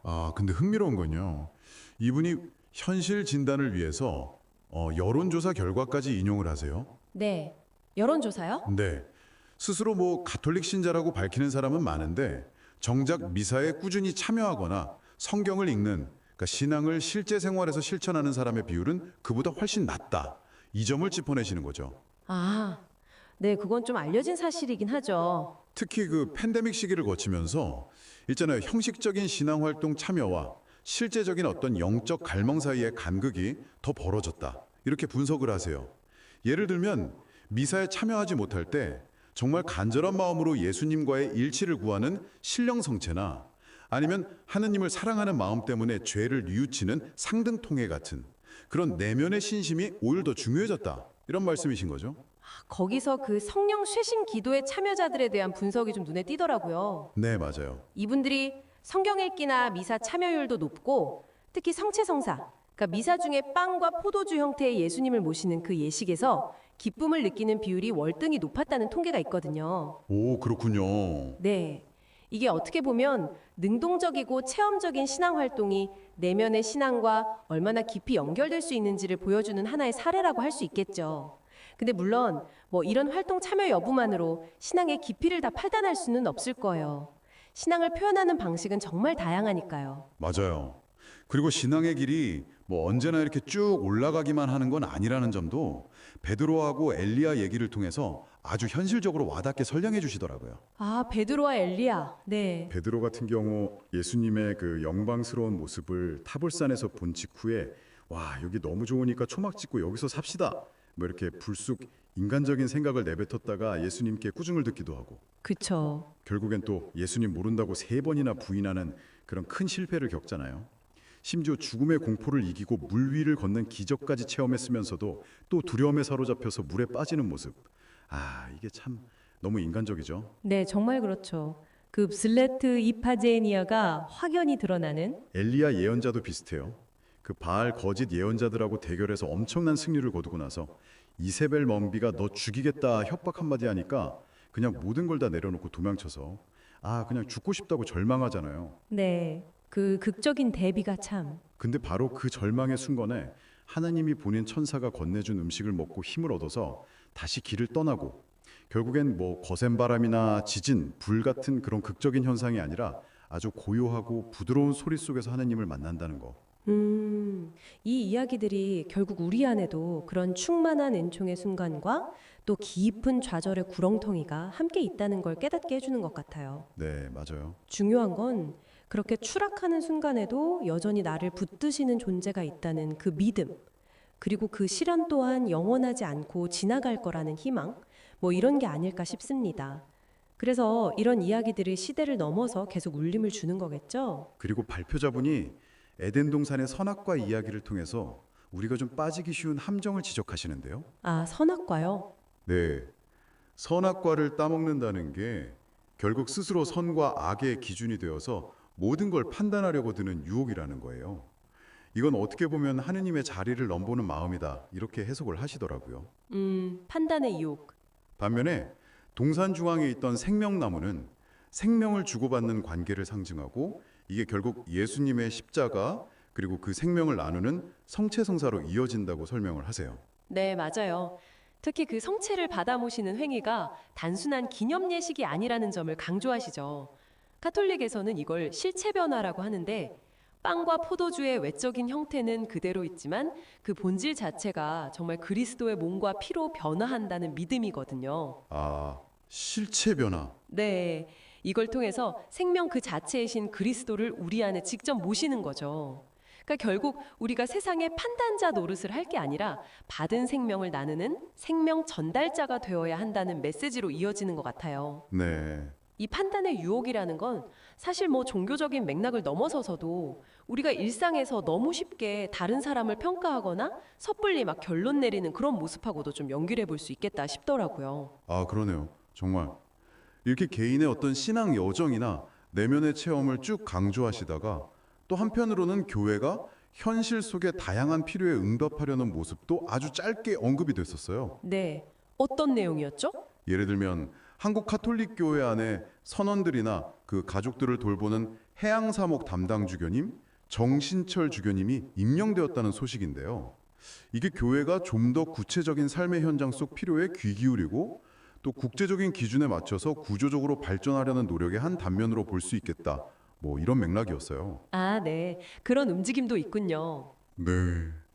오늘 이렇게 함께 살펴본 이야기들은 결국 신앙이라는 게 정말 머리로 이해하는 걸 넘어서는 깊은 만남이고 또 여정이구나 하는 걸 다시금 생각하게 하는 것 같아요. 그렇죠. 베드로처럼 때로는 정말 물 위를 걷는 듯 하다가도 순식간에 풍덩 빠지기도 하고 또 엘리야처럼 큰 성취 뒤에 깊은 절망을 느끼기도 하고요. 아마 듣고 계신 당신의 삶에도 이런 승패와 좌운들이 있지 않을까 싶어요. 네, 맞아요. 결국 핵심은 그 모든 과정 속에서 변함없이 함께 하시는 그 존재를 신뢰하는 마음, 그리고 판단의 선악과 대신에 생명의 나무를 선택하려는 그 의지, 이게 아닐까 싶습니다.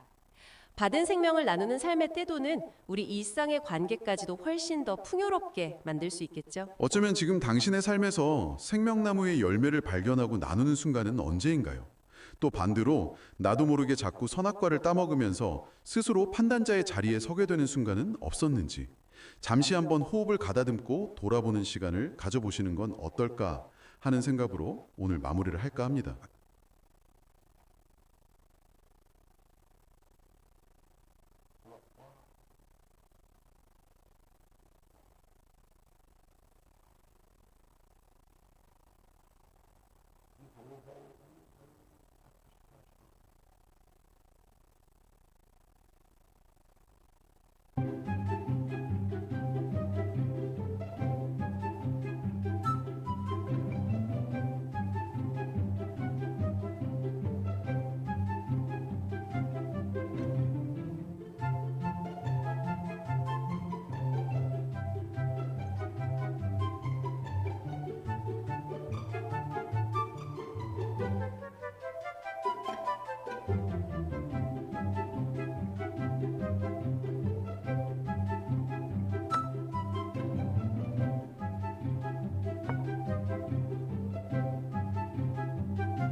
이런 ADHD의 수치심은 내가 남들하고는 좀 다르다 이런 느낌을 본인도 좀 느끼는 데서 시작이 되는 경우가 많은 것 같습니다. 그리고 이런 면을 들키지 않으려고 애를 쓰고 관계에서 진정성 있는 그 공감을 하는 그런 능력이 부족하다는 오해를 또 받을 수가 있는데 그게 아닙니다, 사실은.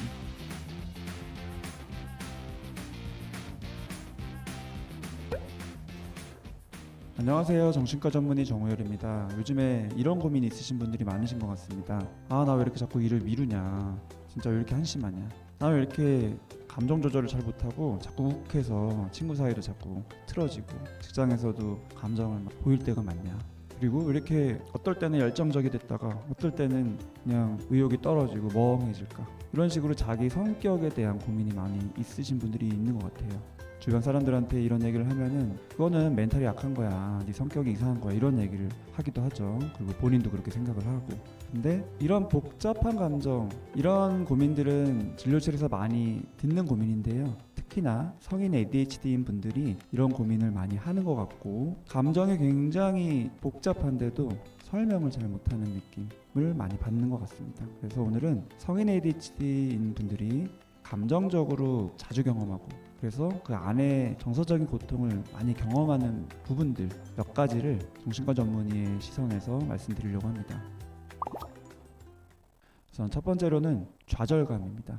의욕이 있을 때가 있기 때문에 계획을 또 소위 꽂히면은 막 세웁니다. 무리해서 세우죠. 일찍 일어나고 또 운동하고 여러 가지 나한테 좋은 것들, 내 건강을 위해서 좋은 것들을 또 음식을 먹으려고 하고 요즘에 다이어트 같은 것도 많이 이슈잖아요. 그래서 야식도 끊고 근데 여러 가지 이런 계획들이 실행이 잘 안 되죠. 근데 안 되면 조금씩 또 조정을 하고 다시 해보고 이렇게 하면 되는데 그게 쉽지가 않은 부분이 있어서 반복되게 자책을 하는 것 같습니다. 나는 왜 이 모양 이 꼴이냐? 왜 이렇게 이런 걸 잘 못 지키냐? 그 자책 이면에 좌절감이라는 게 숨어 있는 경우가 많은 것 같아요. 아주 깊숙한 좌절감이죠. 이게 자꾸 반복되면서 나는 실패한 사람인 것 같은 느낌. 분명히 처음에는 의지가 있었는데도 나중에는 안 되는 경험을 자꾸 하면서 자책을 넘어서 자기 혐오를 하고 나는 왜 이렇게 게으르냐 이런 식으로 스스로를 비하하고 이런 좌절감을 자꾸 경험하다 보면은 자존감에서 굉장히 중요한 자기 효능감을 갉아먹기 때문에 자존감도 떨어지게 되는 것 같습니다.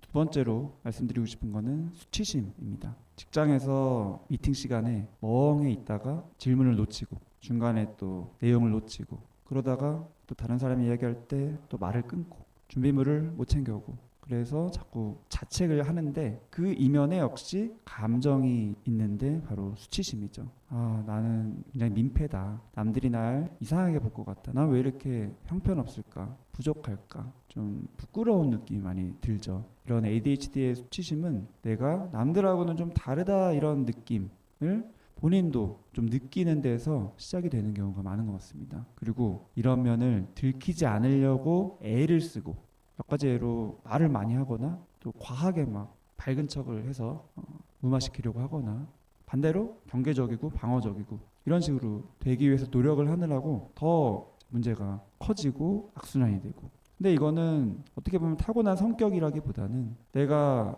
살아남기 위해서 노력을 하다 보니까 이런 식의 패턴이 되는 것 같습니다. 세 번째로는 죄책감인데요. 특히 관계에서 죄책감을 많이 느끼는 것 같아요. 생일 챙기는 걸 잘 못하기 때문에 친한 친구 생일도 까먹고 가족 생일도 까먹고 그다음에 특히 이성관계에서 굉장히 상대방한테 집중하는 그 모습을 보여주고 싶은데 그게 잘 안 돼서 오해를 받기 쉽죠. 나한테 관심이 없다, 소홀하다. 그래서 관계에서 미안해, 죄송합니다 이런 말을 자꾸 많이 하게 되는 것 같습니다. 굉장히 큰 오해를 받아서 공감 능력이 부족하다. 그런 관계에서 진정성 있는 그 공감을 하는 그런 능력이 부족하다라는 오해를 또 받을 수가 있는데 그게 아닙니다, 사실은. 약간 감정 처리하는 게 조금 버벅거리는 느낌이 들기가 쉽기 때문에 감정이 느리게 오고 또 오랫동안 머물고. 그래서 내가 할 일과 관련된 거는 자꾸 까먹더라도 감정에 대해서는 그렇게 또 자꾸 까먹지 않는 오히려 오랫동안 마음에 남아있는 경우가 많은데요. 지금 말씀드리는 이런 죄책감이 오랫동안 마음에 남아있고 그러면은 그 마음, 그 감정을 나도 모르게 무의식적으로 처리하고 있느라고 그것 자체가 인간관계에 대한 부담감으로 이어지고 그러니까 사람을 피하게 되는 회피적인 방법으로 해결하려고 하고 관계를 줄이고 스스로 높은 기준으로 자기 검열을 자꾸 하다 보니까 더 위축되고 늘 말씀드리지만 그런 위축된 마음으로는 편안하게 관계를 맺기 힘들기 때문에 또 미안할 일이 많이 생기죠. 네 번째로 말씀드리고 싶은 거는 분노입니다. 소위 급발진한다고 하죠. 그냥 일상적인 대화에서 조금 감정이 불편할 때 그거를 조금 과하게 표현을 해서 대화 중에 갑자기 뭔가 핀트가 안 맞을 때 또는 오해가 생겼을 때 왜 그걸 이렇게 말하냐 이런 식으로 상대방에게 좀 비난조의 느낌을 나도 모르게 주게 되기도 하고 그러면 또 잠시 뒤에 내가 또 이렇게 욱했구나 감정 조절을 못했구나 이런 마음이 들기 때문에 괴롭죠. ADHD의 특성 때문에 감정을 조절하는 뇌의 회로가 느슨한 건데 그래서 감정을 굉장히 강하게 혐오로 많은 불안은 조금은 뭔가를 놓친 힘의 불안이기 때문에 말이 많은 근데 그 선 갑자기 필박되고 굉장히 섬세하고 정보 처리를 보여드리다시피 그 감정을 스스로 받아들이게 되고요. 오늘은 그 시작점 하겠습니다. 시청해 주셔서 감사합니다.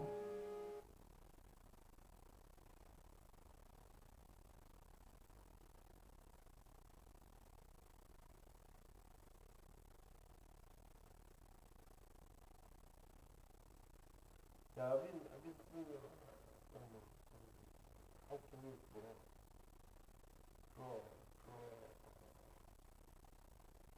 something like, how can this be a drug? How can that be that story is on the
Staying with education, a shakeup of psychiatric care available at Michigan State University has sparked major concern among students and others. And tonight, 6 News has learned the university is pausing plans to lay off staff and move its Counseling and Psychiatric Services Department, also known as CAPS. Yeah, it's an update to a story we've been following for a week now, and our Sydney Sutliff joins us in the studio with the latest information. So, Sydney, what can you tell us? Siobhan, Jorma, the original plan called for moving psychiatric services at CAPS under University Health and Wellbeing to MSU Health Care. That is now being paused. Students told us they were concerned the move would hurt the quality of care that they would receive. So they're really just like diminishing what mental health is for students as a whole.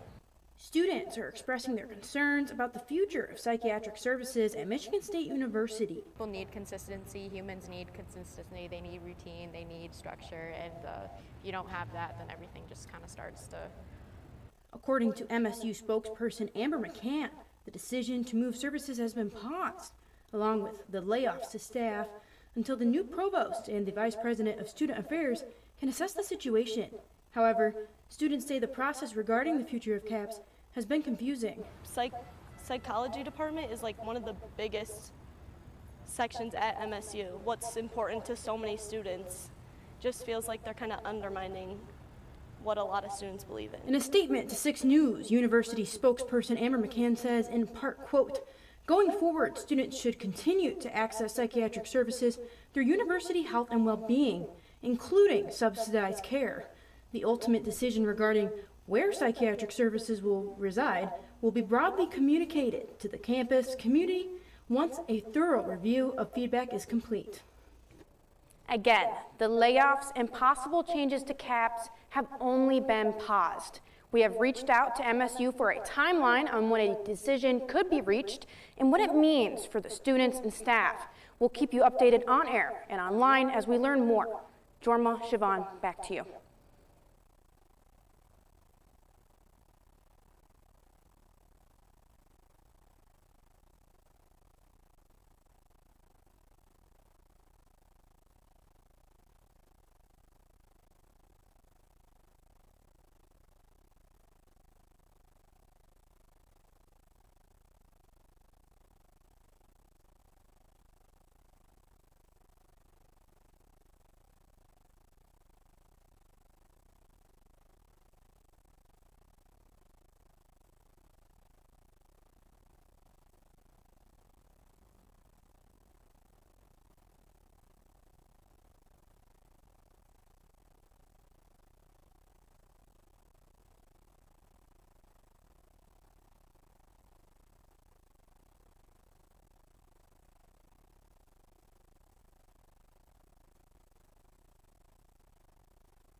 Of psychiatric care available at Michigan State University has sparked major concern among students and others. And tonight, 6 News has learned the university is pausing plans to lay off staff and move its counseling and psychiatric services department, also known as CAPS. Yeah, it's an update to a story we've been following for a week now, and our Sydney Sutliff joins us in the studio with the latest information. So, Sydney, what can you tell us? Siobhan, Jorma, the original plan called for moving psychiatric services at CAPS under University Health and Wellbeing to MSU Health Care. That is now being paused. Students told us they were concerned the move would hurt the quality of care that they would receive. So they're really just like diminishing what mental health is for students as a whole. Students are expressing their concerns about the future of psychiatric services at Michigan State University. People need consistency, humans need consistency, they need routine, they need structure, and if you don't have that, then everything just kind of starts to... According to MSU spokesperson Amber McCann, the decision to move services has been paused, along with the layoffs to staff, until the new provost and the vice president of student affairs can assess the situation. However, students say the process regarding the future of CAPS has been confusing. Psychology department is like one of the biggest sections at MSU. What's important to so many students just feels like they're kind of undermining what a lot of students believe in. In a statement to 6 News, university spokesperson Amber McCann says in part, quote, "Going forward, students should continue to access psychiatric services through university health and well-being, including subsidized care. The ultimate decision regarding where psychiatric services will reside will be broadly communicated to the campus community once a thorough review of feedback is complete." Again, the layoffs and possible changes to CAPS have only been paused. We have reached out to MSU for a timeline on when a decision could be reached and what it means for the students and staff. We'll keep you updated on air and online as we learn more. Jorma, Siobhan, back to you.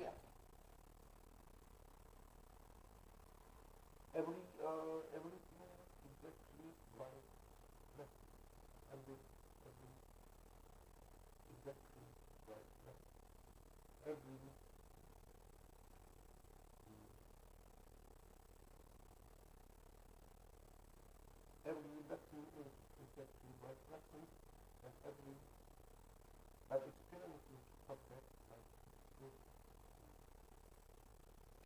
So why does have homework say when you believe that something material happens? And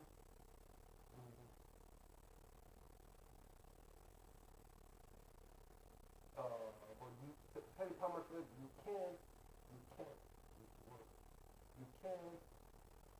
change someone from outside in. What was trying to emphasize was no medication. But you still went away and anyhow, now you're running that lesson.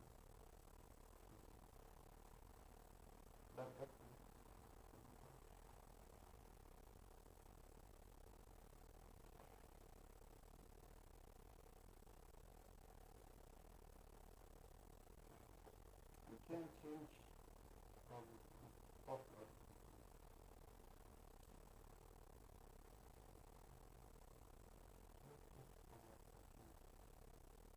Even that, or something, 50,000 people got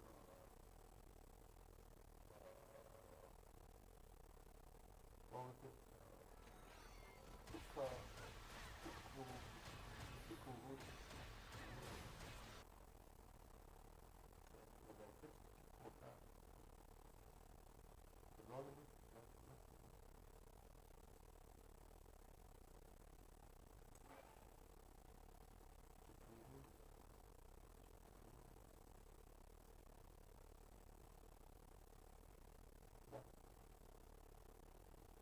이제 제가 좀 나이가 이제 차가지고 이제 뭐 제 주변 지인들이 너 결혼은 언제 하냐, 연애는 하고 있냐 그러면서 저한테 조금 계속 질문을 해요. 그럼 제가 말문이 막힙니다. 좀 스님께서 좀 대처를 할 수 있는 방법을 좀 부탁 좀 드리겠습니다. 그렇게 연애가 하고 싶다 얘기구나. 내가 연애가 안 하고 싶은데 너 연애하니 하는 질문은 나한테 아무 영향을 안 줍니다. 내가 결혼 안 하고 싶은데 옆에 사람이 너 결혼 안 하니 이렇게 얘기해도 아무리 말하는 사람 입만 아프지 아무렇지도 않아요. 내가 증권에 아무 관심 없는데 너 증권 가지고 있니? 증권 사니? 안 사니? 이런 얘기해도 이러고 그냥 넘어가면 돼요. 그러니까 연애하니 해도 대답을 안 해도 되고, 그러니까 그 마음에 그 말에 부담이 있다는 건 나한테 그런 욕구가 있구나 이렇게 내가 알면 되고, 그러니까 내가 만약에 뭐 그런 거에 별 관심이 없다 하면 그 사람이 뭐라고 하든 대답을 안 해도 되고 아무렇게나 대답을 해도 돼요. 하고 있어 이렇게 말하면 돼요. 그럼 이제 대답을 하면 이 사람이 꼬리를 물고 따라오기 때문에 뭐 한두 번 대답하면 마치는 사람일 때는 한두 번 대답하고 말고, 이게 약간 꼬리가 길어질 사람 같으면 대답을 안 하는 게 제일 낫습니다. 뭐라고? 이렇게 얘기하면 돼요. 뭐라고? 뭐? 연애? 연애. 네가 하고 있다는 얘기냐? 이렇게 얘기하면 되지. 그리고 결혼? 결혼해보니 좋더나? 이렇게 물어보면 되지. 결혼 안 했다? 뭐 네부터 해라. 이렇게 얘기하면 되고, 그럼 또 결혼했으면 어떻게 해보니 좋더나? 좋으면 나도 한번 고려해볼게. 이렇게 얘기하면 되지. 뭐 그게 어렵다고 그래. 제가 하도 할 말이 없어가지고. 할 말이 없는 것이 왜 할 말이 없는데? 할 말 없으면 말 안 하면 되잖아요. 할 말이 없으면 말 안 하잖아. 어떻게든 답변을 해줘야 되는데. 그거 잘못된 생각이에요. 할 말이 없으면 말을 안 하면 돼요. 할 말 없어? 이러면 되지.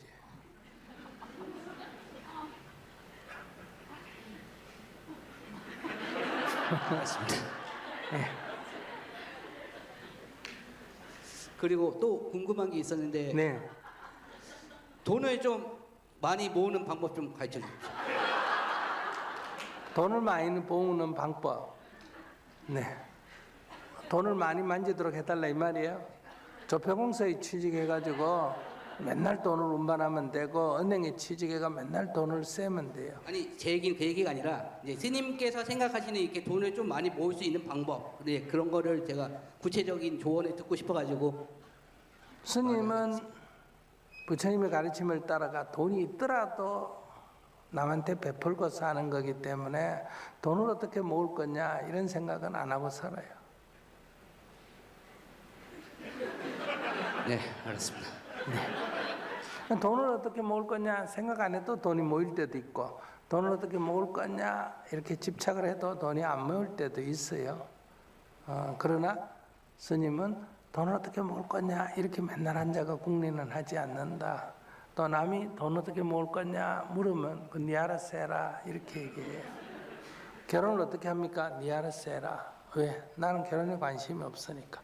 돈을 어떻게 모을 거냐? 거기도 관심이 없으니까.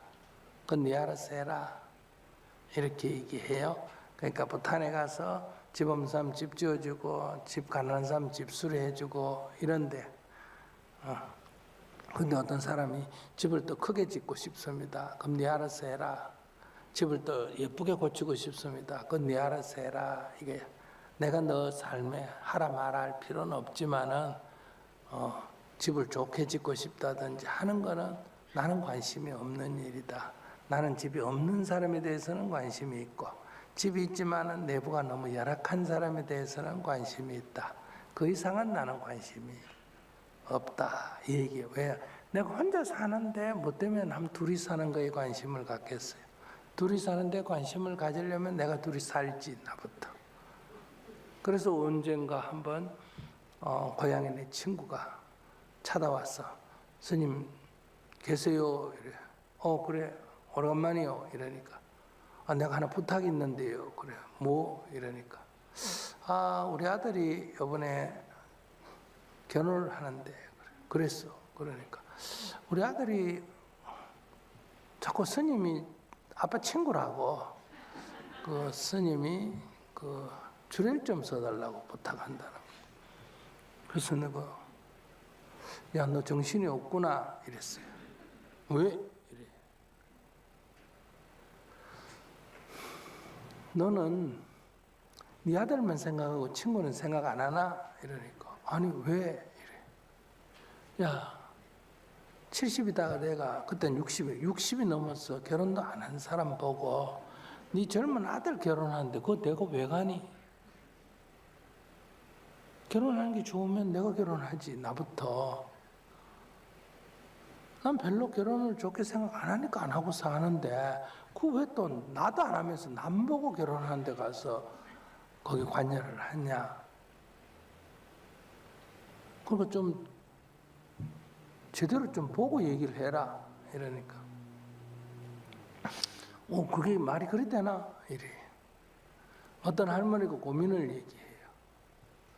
우리 아들이 장가를 못 갔는데 스님 어떻게 하면 됩니까? 장가 좀 가게 해주세요. 그래. 그래서 아들이 몇 살이요? 그래. 아들이 40살이래. 스님은 60몇이요. 그러면 아무리 자기 아들이 소중하지만 60몇 살 된 사람을 장가 갈 걸 먼저 걱정해야 되겠어? 40살 되는 사람을 먼저 걱정해야 되겠어? 할머니 심보가 별로 안 좋네. 그러니까 기도를 할 때 이렇게 해라. 아이고 우리 스님 먼저 결혼하시고 그 다음에 우리 아들 결혼하겠습니다. 우리 스님도 안 하면 우리 아들 안 해도 됩니다. 이렇게 기도를 하면 아무 문제가 없다. 내가 이렇게 약간 농담처럼 얘기하거든요. 그러니까 그런 건 남의 인생에 간섭할 필요가 없다. 이런 얘기를 제가 이렇게 그 질문에 대응해서 주고받으면서 얘기를 한다. 그냥 그런 건 묻지 말았든지 뭐든지 물으라고 해놓고 왜 묻지 말아요? 또 이럴 거 아니야. 그러니까 물으니까 뭐든지 대화는 하지만은 대화의 결론은 아들이라 하더라도 그런 문제는 각자 알아서 할 일이다. 이런 것을 얘기하는 거다. 그래서 그런 거 질문은 할 수 있어요. 근데 그 사람이 진지하게 자기 결혼에 관심이 있어서 묻는 게 아니에요. 만나서 할 말이 없으니까 그런 걸 묻는 거예요. 그러니까 애가 조그만 애가 있으면 여러분들 주로 어떻게 물어요? 너 몇 살이니? 이름이 뭐니? 그 다음 뭐예요? 몇 학년이니? 그 다음 할 말이 없으면 뭐예요? 아빠 뭐하니? 이렇게 하잖아요. 근데 애들한테 물어보면 내가 애들하고 대화하면 어른들은 참 이상하다는 거예요. 보는 사람마다 네 몇 살이니? 이름이 뭐니? 몇 학년이니? 근데 그 사람들이 그에 관심이 있어서 그렇게 묻습니까? 아무 관심 없어요. 애를 만나고 할 말이 없으니까. 할 말이 없으니까. 그 어른들도 만나면 할 말이 없으니까. 결혼했니? 취직은 했니? 이렇게 묻는 거예요. 관심이 별로 없어요. 그런데 그걸 일일이 다 대응할 필요는 없다. 예. 아이고 예. 이러거나 안 그러면 딴 얘기를 해버리거나 그걸 내가 불편을 느낄 필요가 전혀 없다. 그래서 그런 거를 가볍게 받아들이는 게 좋다. 그들의 말에 내가 일일이 끌려다닐 필요가 없다. 이 얘기. 좋은 말씀 감사합니다. 네. 네, 제 고민은 좀 어릴 때부터 일을 시작을 하고 나름대로 목표하는 바를 이뤘는데 이루고 나니까 오히려 좀 우울해지고 어떻게 살아야 될지가 조금 고민이 돼가지고 질문드립니다.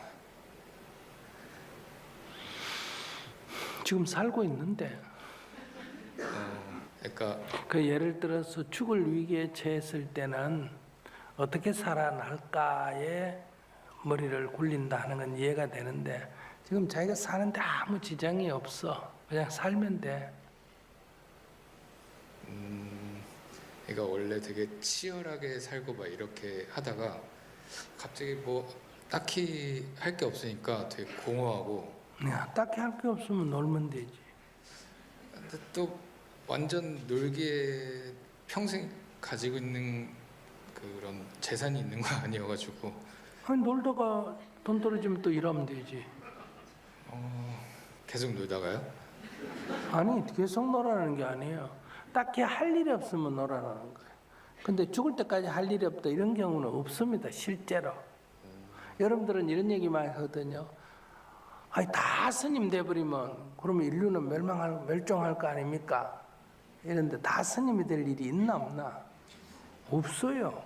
그런데 그냥 말을 그렇게 생각을 하는 거예요. 그런 거는 이제 망상이라 그래요.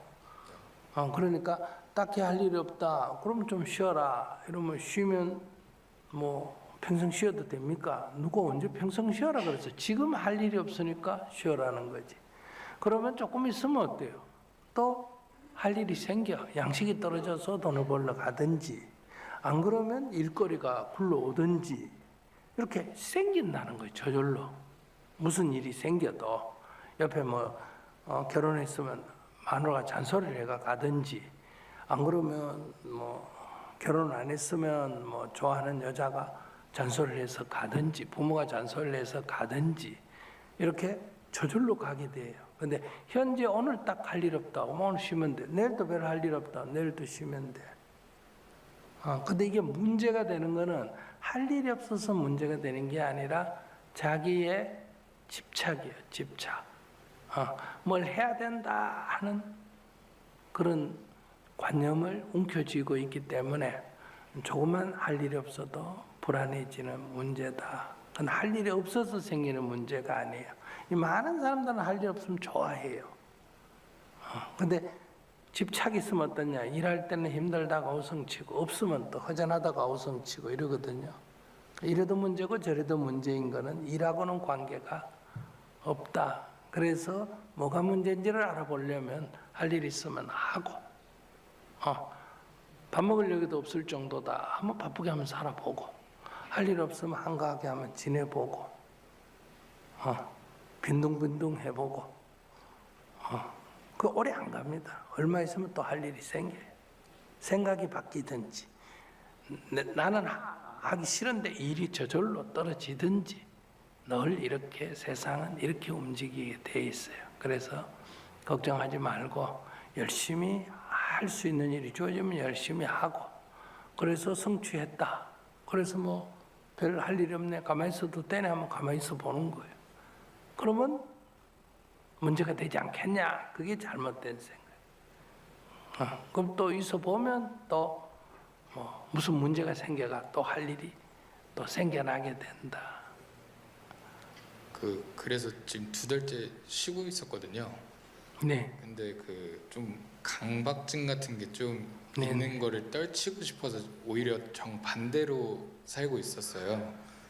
그러니까 일을 계속 해야 되고 더 발전해야 되고 이렇게 살아야 된다고 막 강박을 가지고 있어서 그냥 한 2달 동안 그냥 빈둥빈둥 놀았거든요. 네네. 근데 다시 목표를 뭔가 좀 잡아야 될 것 같은데 이것도 강박과 비슷하다는. 그렇습니다. 강박관념에서 뭔가 해야 된다고 생각하는 거거든요. 그러니까 놀면 그 강박관념 때문에 뭔가 불안해지는 거예요. 그러니까 가만히 한번 있어 보는 거예요. 가만히 있어 봐도 편안하다. 그러면 이제 일하러 가야 돼요. 가만히 있어도 편안하면 가만히 있지 왜 일하러 갑니까? 가만히 있어도 돼. 가만히 있어도 편안하다 하면 이제 일을 해도 괜찮다는 거예요.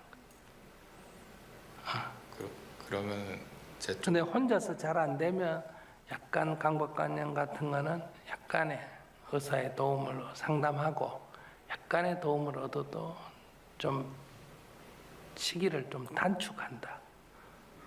시간을 조금 단축할 수 있다. 이렇게 말할 수 있다. 강박을 줄이기 위해서 그렇게 얘기해 주신 거죠? 강박관념을 좀 줄인다고 말할 수도 있고 의사하고 한번 자기의 강박관념을 지금 나한테 얘기하듯이 이렇게 얘기하면 의사가 보고 그만 누구나 다 그렇습니다. 그 사람들 이렇게 기준이 있거든요. 사람은 누구나 다 강박증이 있어요. 저도 있고 여러분도 있고. 근데 일반적으로 우리가 뭘 잘해야 된다 하는 거 이런 거는 병이라고 안 그런 거예요. 그게 약간 정도가 심하면 이제 병이라 그러거든요. 그러니까 얘기를 들어보고 막 그 정도는 하여 성격에 애착을 갖고 뭘 하려고 하는 아이 성격 정도다 할 때는 괜찮습니다. 조금 심하면 약이나 이거 들어보세요. 이러고 약을 줍니다. 그 안정제 약간 들어있거든요. 그 심리적인 치료기 때문에 이러고 이제 조금 심하다 싶으면 이제 테스트를 해서 이제 이거 먹어보고 저거 먹어보면서 긴장을 약간 완화시키는 그런 처방을 하게 된다. 근데 뭐 가서 보니까 뭐 그 정도는 누구나 다 그렇습니다. 며칠 쉬다가 아마 괜찮을 겁니다. 뭐 절이나 좀 해보세요. 이러면 이거는 병의 축에는 안 들어간다. 누구나 다 있는 건데 약간 좀 뭐 심한 편이다. 이 정도면 조금 쉬거나 조금 딴 일 좀 하거나 하면 좀 완화된다. 이렇게 말할 수 있어요. 그래서 병원에 가는 거는 꼭 병이라서 병원에 가는 게 아니라 그 부분의 전문가가 보기에 이 정도면 별 문제 없다. 이 정도는 약간 성격이 좀 집착하는 성격이다. 이 정도면 약간 치료를 받아야 된다. 이 정도면 조금 치료를 좀 장기간 받아야 된다. 이렇게 판단이 서거든요. 우리가 왜 운동선수도 이 트레이닝을 할 때 어때요? 먼저 뛰어보게 하고 먼저 뭐 골프 쳐도 휘둘러 보게 하고는 그거는 뭐 자세를 좀 바꾸세요. 라든지 뭐 이렇게 조정을 해주잖아. 그죠? 뭐 그런 정도로 가볍게 생각하면 되지. 거기 병원에 가면 뭐 큰 문제라도 생기는 것처럼 이렇게 생각할 필요가 없다. 그래서 자기가 보통 사람은 어떠냐? 누구든지 다 일을 하면 막 열심히 하게 돼요. 근데 끝까지 그냥 막 끝장 볼 때까지 하는 사람이 있고, 이건 이제 근성이 있는 사람 이렇게 말해요. 어떤 사람은 조금 하다가 어때요? 막 권태를 느끼고 그만둬 버리는 사람.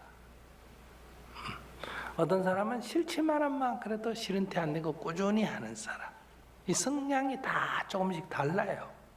어떤 게 좋고 어떤 게 나쁘다고 말할 수가 없어. 근데 이를 너무 빨리빨리 실증을 느끼는 사람, 이것도 평균에서 벗어나면 뭐가 된다? 병이라 그래. 그래, 그런 병을 치료하려면 싫어도 빨리 옮기지 말고 3개월 또는 3년 해보는 연습을 하면 어느 정도 극복이 되고, 안 되는데도 계속 붙어가지고 하는 사람은 멈춰보는 연습을 시키기도 하고, 이렇게 그 사람의 상태에 따라서 이렇게 하는 거예요. 만약에 권투 선수가 막 끈기가 있어가 막 죽기 살기를 한다. 이런 거는 세상에서 보면 집착이지만 그 집착이 그 분야에서는 어때요? 오히려 장점이 된다. 이렇게 볼 수 있거든요. 어떤 여성을 좋아해서 여성이 싫다는데도 막 죽기 살기를 따라다닌다. 이런 거는 멈춰야 돼요. 옛날에는 이것을 사랑이라고 표현했는데 지금은 성추행, 스토커라고 그래요. 이건 이제 범죄에 들어간단 말이에요. 이거 멈춰야 돼. 근데 연구소에서 어떤 문제를 막 계속 실패하는데도 계속 붙들고 있다. 뭐 성격적으로 보면 일반적으로 사람 참 독하다. 이것은 어떤 때는 또 성공으로 가는 거예요. 그래서 그 집착이 있는 게 무조건 잘못된 게 아니라 그 집착이 어떤 연구 분야나 운동 분야에서 지속적으로 할수록 효과가 나는 분야에서는 집착이 있는 사람이 오히려 장점이 되고, 그게 사람이라든지 이런 데 대상이 될 때는 돼요. 그 집착이 있는 사람은 굉장히 이제 사람들로부터 손가락질을 받게 된다. 이런 얘기예요. 그러니까 어떤 성격이 좋다 나쁘다 할 수 없고, 그 어떤 성향이 어떤 대상하고 결합하느냐에 따라서 그 사람의 장점이 되기도 하고 그 사람 단점이 되기도 하는 거다. 그래서 자기가 이제 자기 자신은 아무 문제도 없어요. 그런데 자기가 지금 하고 있는 상태가 이게 자기의 삶에서 도움이 되는 쪽이면 그런 특성이 장점이 되고, 도움이 안 되는 쪽으로 나타난다. 그러면 단점이 된다는 거죠. 그럼 약간 보완을 해야 될 거 아니에요. 그죠? 그럴 때는 전문가의 견해를 받아서 조금 조정을 하면 된다. 만약에 여러분들 프리랜서 같은 거 이런 사람은 한 직장에 계속 다니는 성향이 좋아요? 그냥 이 직장, 지 직장 그냥 지 맘대로 다니는 게 좋아요? 이 직장, 저 직장 지 맘대로 다니는 게 좋죠. 그러니까 내가 어디 가서 금방 실증을 낸다. 어디 가서 한 군데 진득이 못 붙어 있다. 그러면 직업을 프리랜서로 한다든지 이렇게 바꾸면 돼요. 그럼 매일 필요가 없으니까. 나는 뭐든지 하면 막 사람도 안 바꾸고 일도 안 바꾸고 막 하나를 꾸준히 한다. 이런 사람은 이제 정규직 그 월급이 많든 적든 정규직으로 가는 게 낫고 결혼하는 게 나아요. 근데 막 사람도 금방 실증 내 가지고 며칠 사귀다 또 바꾸고 며칠 사귀다 또 바꾸고 이런 성향이 있다면 결혼하면 안 돼요. 그 자체가 나쁜 게 아니라 결혼에는 안 맞다는. 범수인 같이 이렇게 막 365일 집에 안 들어오고 매일매일 보따리가 메고 돌아다닌다. 이런 사람은 결혼에는 적당하지 않아요. 범수임 훌륭하면 모든 게 다 훌륭한 게 아니에요. 이런 사람과 결혼하면 결혼하는 상대편은 굉장히 힘들어요. 여러분들은 스님이 막 열심히 하니까 몸을 안 돌보고 훌륭하게 막 정진을 한다 이렇게 표현하지만 가족이 볼 때는 어때요? 걱정거리야, 걱정거리. 밥도 안 먹고 잠도 안 자고 저러다가 다치면 어떡하나 이렇게 걱정이 되는 거예요. 그래서 좋고 나쁜 거는 본래 없다. 그래서 자기 상태를 지금 할 일 없으면 좀 쉬어봐라. 쉬니까 불안하다. 그러면 일을 한번 해봐라. 일하니까 또 힘든다. 그럼 한번 쉬어봐라. 쉬니까 불안하다. 아, 이거는 일도 아니고 쉬는 것도 아니구나. 나한테 문제가 있구나. 이게 이제 자각이라는 거예요. 그러면 이게 어떤 문제지 하면 혼자서 풀 수 있으면 혼자서 풀고, 이건 전문가한테 좀 물어봐야 되겠다 하면 이제 병원에 가서 신경정신과 의사 선생님 만나가 또는 상담 심리학과 의사 만나가 이렇게 저렇게 자기 상태를 얘기하면 그 정도는 괜찮습니다. 어떻게 하세요? 이렇게 처방이 나오잖아요. 그러니까 성향이라고 다 나쁜 것이 아니라 성향을 조절할 줄 알면 도움이 된다. 그래서 우리가 파도의 파도는 고요한 걸 즐기는 사람한테는 파도가 위험하지만 그 파도를 탈 줄 아는 사람에게는 어때요? 파도의 동력을 이용해서 윈드서핑 같은 거 하지 않습니까? 그죠? 그것도 그 바람을 이용해서 어때요? 돛대를 달아가 이용하지 않습니까? 그 나쁜 것만은 아니다. 그런 관점에서 질문자는 할 일 없으면 좀 쉬어도 된다. 또 할 일이 생길 거예요. 그럼 또 해보고. 근데 내가 좀 많이 불편하다 이렇게 생각하면 이제 병원에 가서 한번 상담을 해보면 된다. 걱정할 거는 아니다. 하나 더 궁금한 게 있는데 제가 사업을 하기에는 겁이 너무 많은데 이게 좀 도움이 될 수 있는 게 있을까요? 손해보고 이 제일 낫고 두 번째는 장사를 하더라도 뭐예요?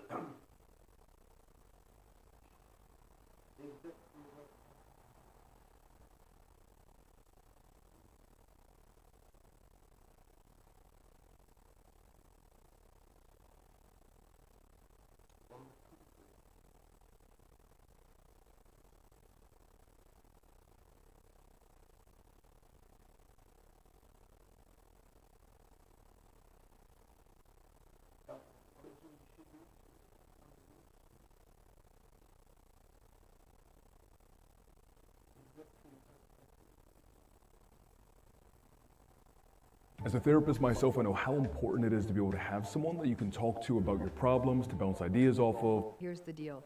It is not your role to act as the punching bag and regulation tool for a person who is always managing rage and suspiciousness and is impulsive in their words and behavior. You are not responsible for their history. And frankly, you enduring their BS is not helping them either. This really is the question that everyone asks me. How? How did this happen? Why is my brother like this? And my sister and I are not. How is my oldest child a narcissist, but not their sibling? Why is anyone like this?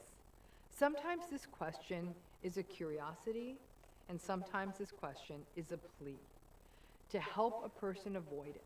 Sometimes this question is asked to try and foster some empathy. So maybe if I just understand where this narcissism in this person comes from, then maybe I can navigate this relationship better. But most often, this question comes from parents who do not want to raise a narcissistic child, especially if the parent themselves had a narcissistic parent themselves. So in other words, they don't want this to be intergenerational. So the why of narcissism, and more specifically the where does it come from, is one of the most compelling questions that people ask me. Some people push back asking, why the hell, Dr. Romani, are we spending so much damn time talking about the narcissist? We should talk more about what happens to those of us who are being harmed. And yep, I agree with you 100%. But part of understanding the harm is understanding the weapon. It's understanding what underlies what's bringing this harm into your life.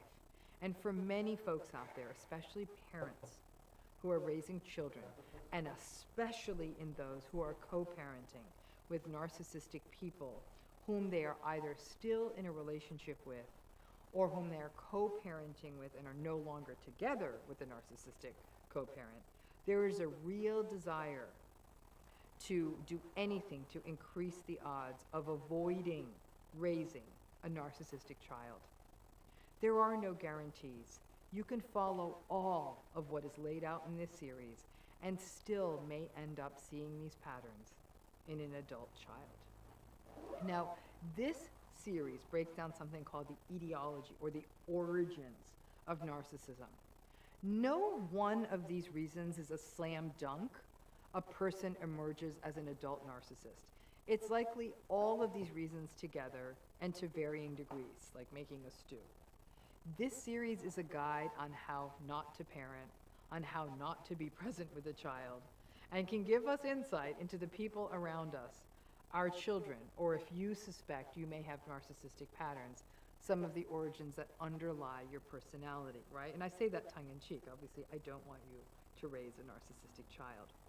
Here's the thing. This series is absolutely not meant to serve as an excuse for narcissistic behavior. It's not. So please don't take it in that way. It is terrible that some of the things I'm going to talk about in this series would happen to someone. But lots of people have these backstories of all these different origins of narcissism and don't develop narcissistic personalities. Understanding what underlies the origins of narcissism may help set you free from the idea that the behavior that you are witnessing in a narcissistic relationship is your fault. And to the parents out there, you may, in retrospect, look back and say, damn, I have done some of the things you've talked about in this series, and here I have a narcissistic adult child. This series is also not meant to foist blame on you. Trust me when I tell you, lots of parents have done far, far worse, and their children are doing fine and are not narcissistic. I've seen solid, relatively on point, like loving parents have narcissistic children, and I've seen neglectful, unkind, selfish parents that have really empathic, respectful, and healthy children.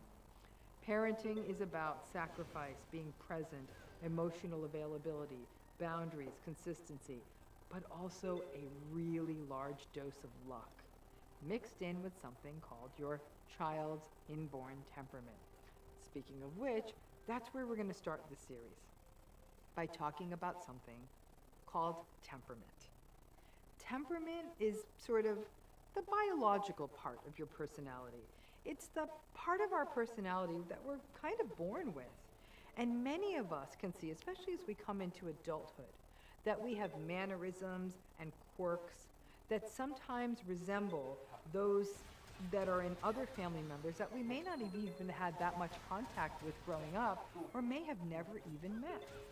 Temperament is likely in large part genetic, and we see it as early as infancy. Any of you watching this who has had more than one child knows darn well that your multiple babies had different temperaments from day one.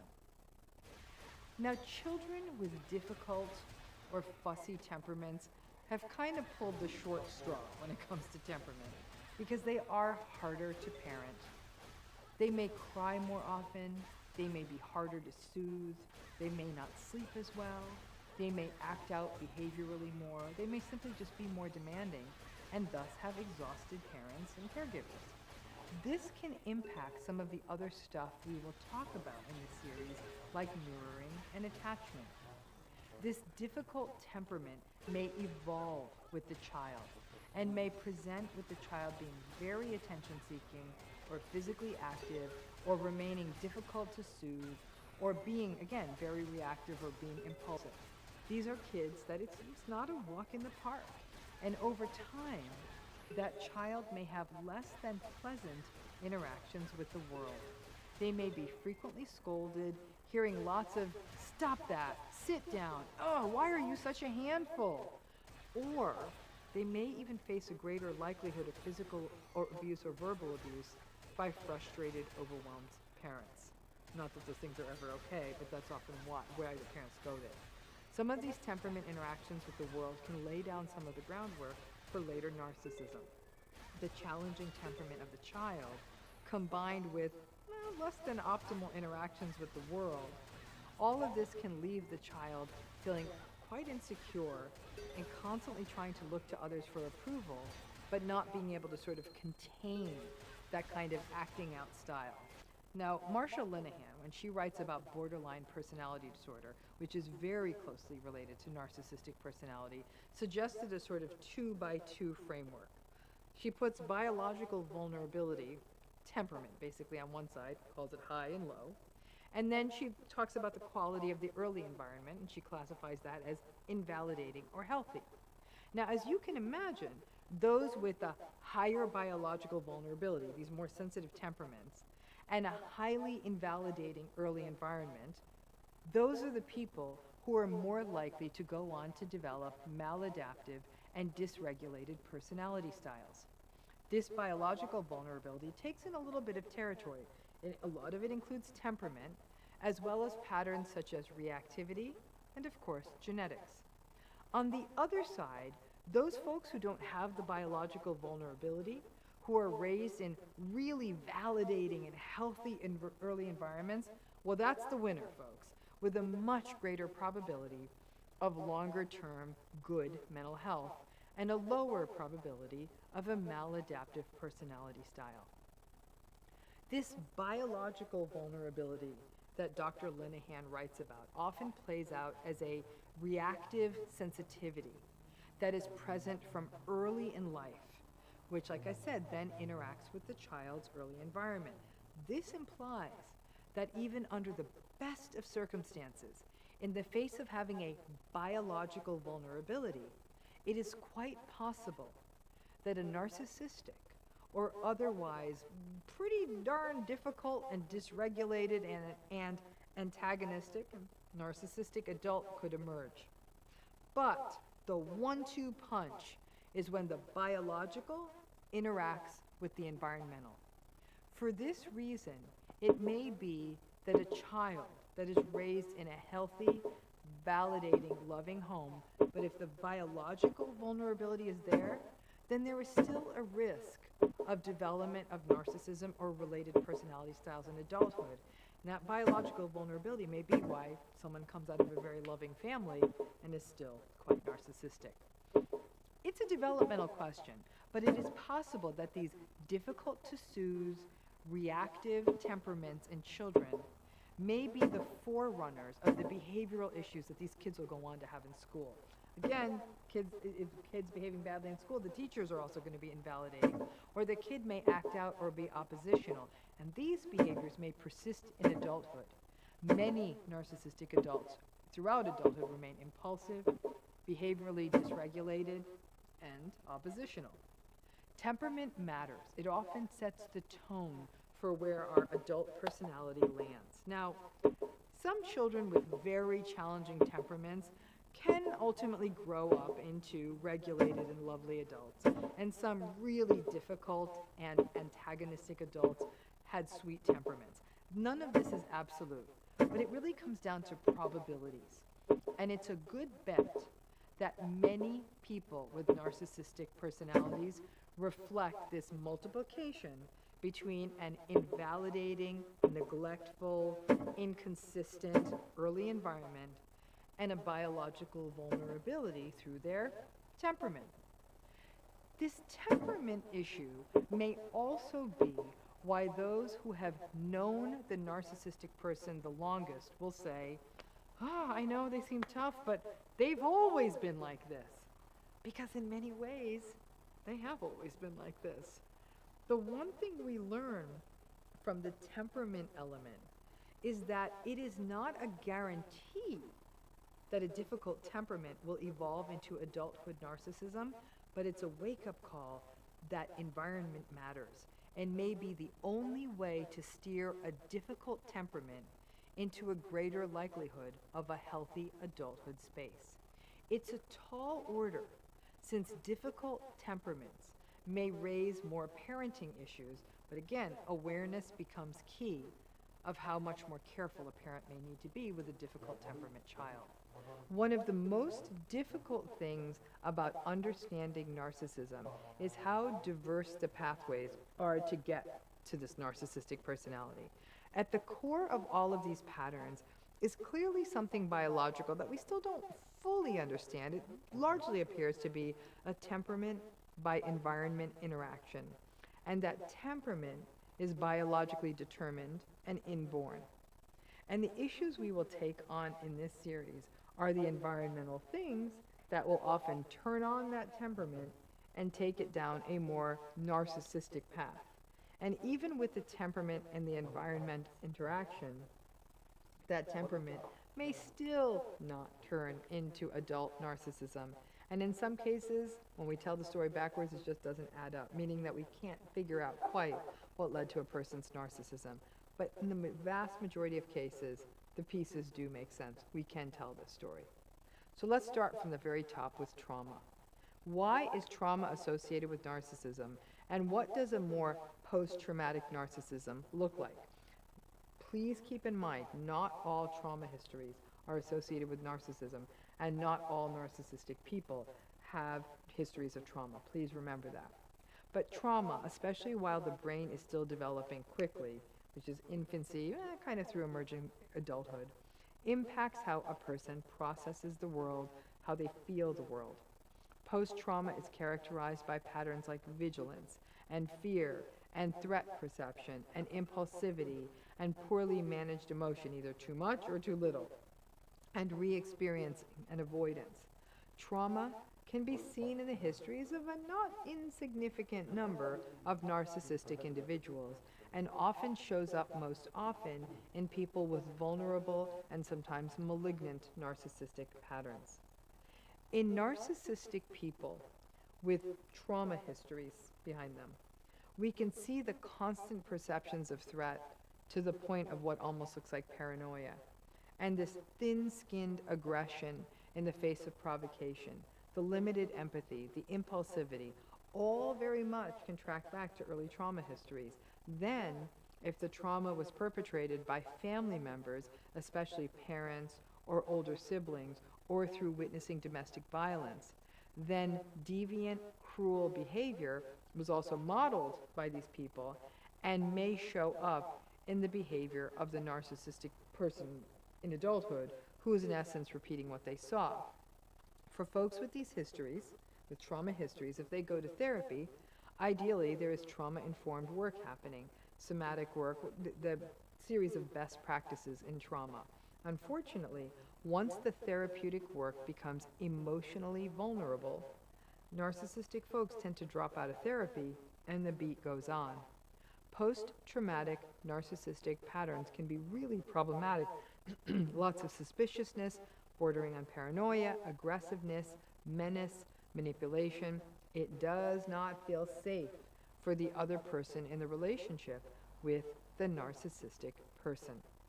The challenge is that when someone in a relationship with a narcissistic person who has a trauma history learns that that trauma history may have contributed to that person's narcissistic personality pattern, there are tons and tons of cognitive dissonance.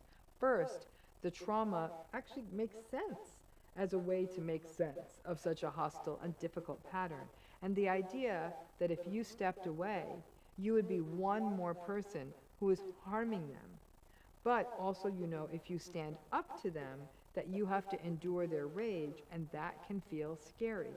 Many times, when a person recognizes that a partner or other significant person in their life has a trauma history, there's a strong sense of guilt that in some ways it may just have to be your lot in life to have to just put up and shut up because they, the narcissistic person, had their own burdens to carry, and you don't want to add to that. But here's the deal. It is not your role to act as the punching bag and regulation tool for a person who is always managing rage and suspiciousness and is impulsive in their words and behavior. You are not responsible for their history. And frankly, you enduring their BS is not helping them either, though they will lash out at you in a way that may leave you feeling as though you have done something wrong for not enduring their behavior. You can't do a lot in life to have to just put up and shut up because they, the narcissistic person, had their own burdens to carry, and you don't want to add to that. But here's the deal. It is not your role to act as the punching bag and regulation tool for a person who is always managing rage and suspiciousness and is impulsive in their words and behavior. You are not responsible for their history. And frankly, you enduring their BS is not helping them either, though they will lash out at you in a way that may leave you feeling as though you have done something wrong for not enduring their behavior. You can't win.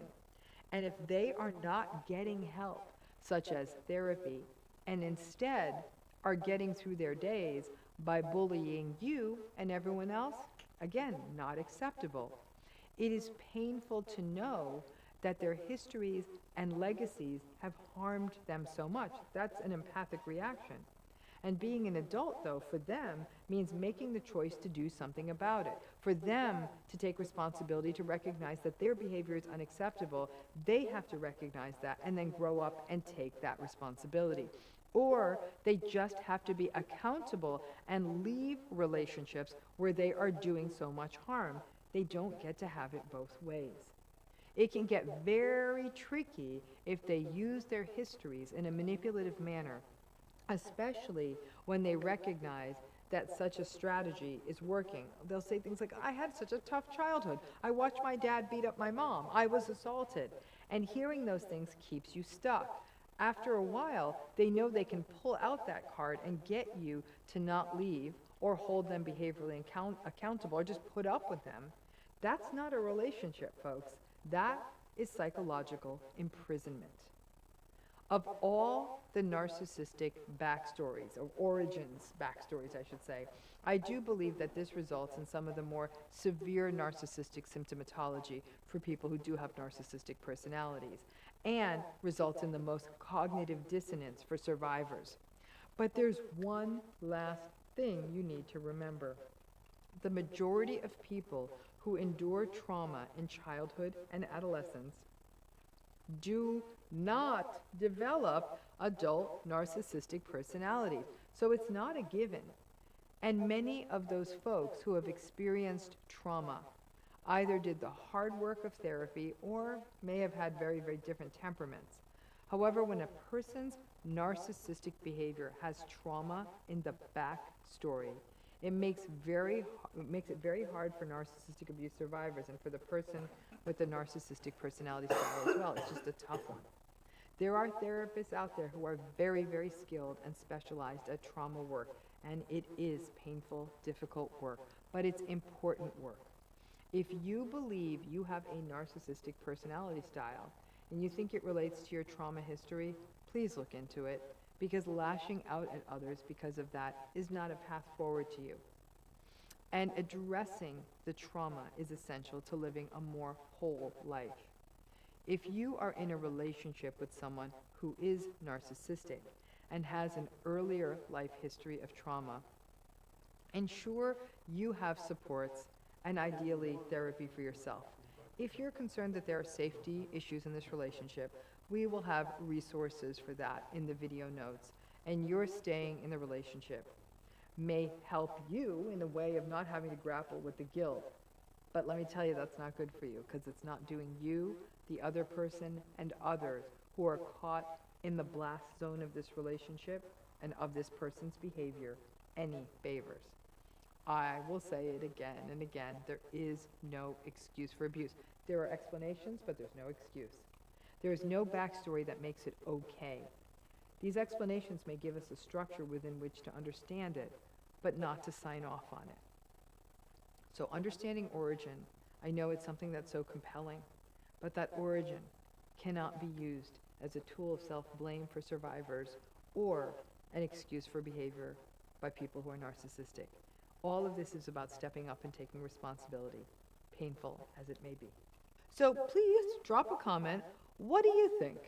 Do you think that coming from chaotic family systems just begets more narcissism?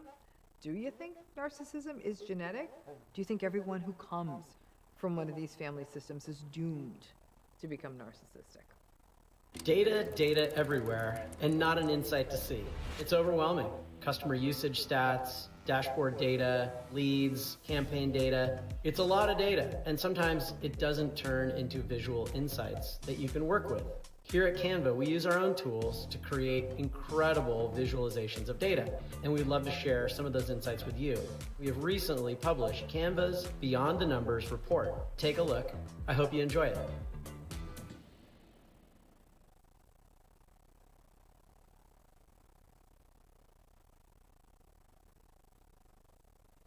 Yes, this is why I switched to injection-free weight loss. I was eating healthy, working out every day, and nothing would budge. I've lost, I think, 22 or 23 pounds at this point. I noticed that my weight was really starting to creep up, and I just wasn't happy with the way that I looked. I have lost around 20 pounds. Diet, exercise, I felt like I had tried everything. Finally, I stumbled across hers and thought, what do I have to lose? I have lost so far just over 35 pounds. Weight Loss by Hers offers access to oral medication kits. Simple, all-in pricing. Ongoing.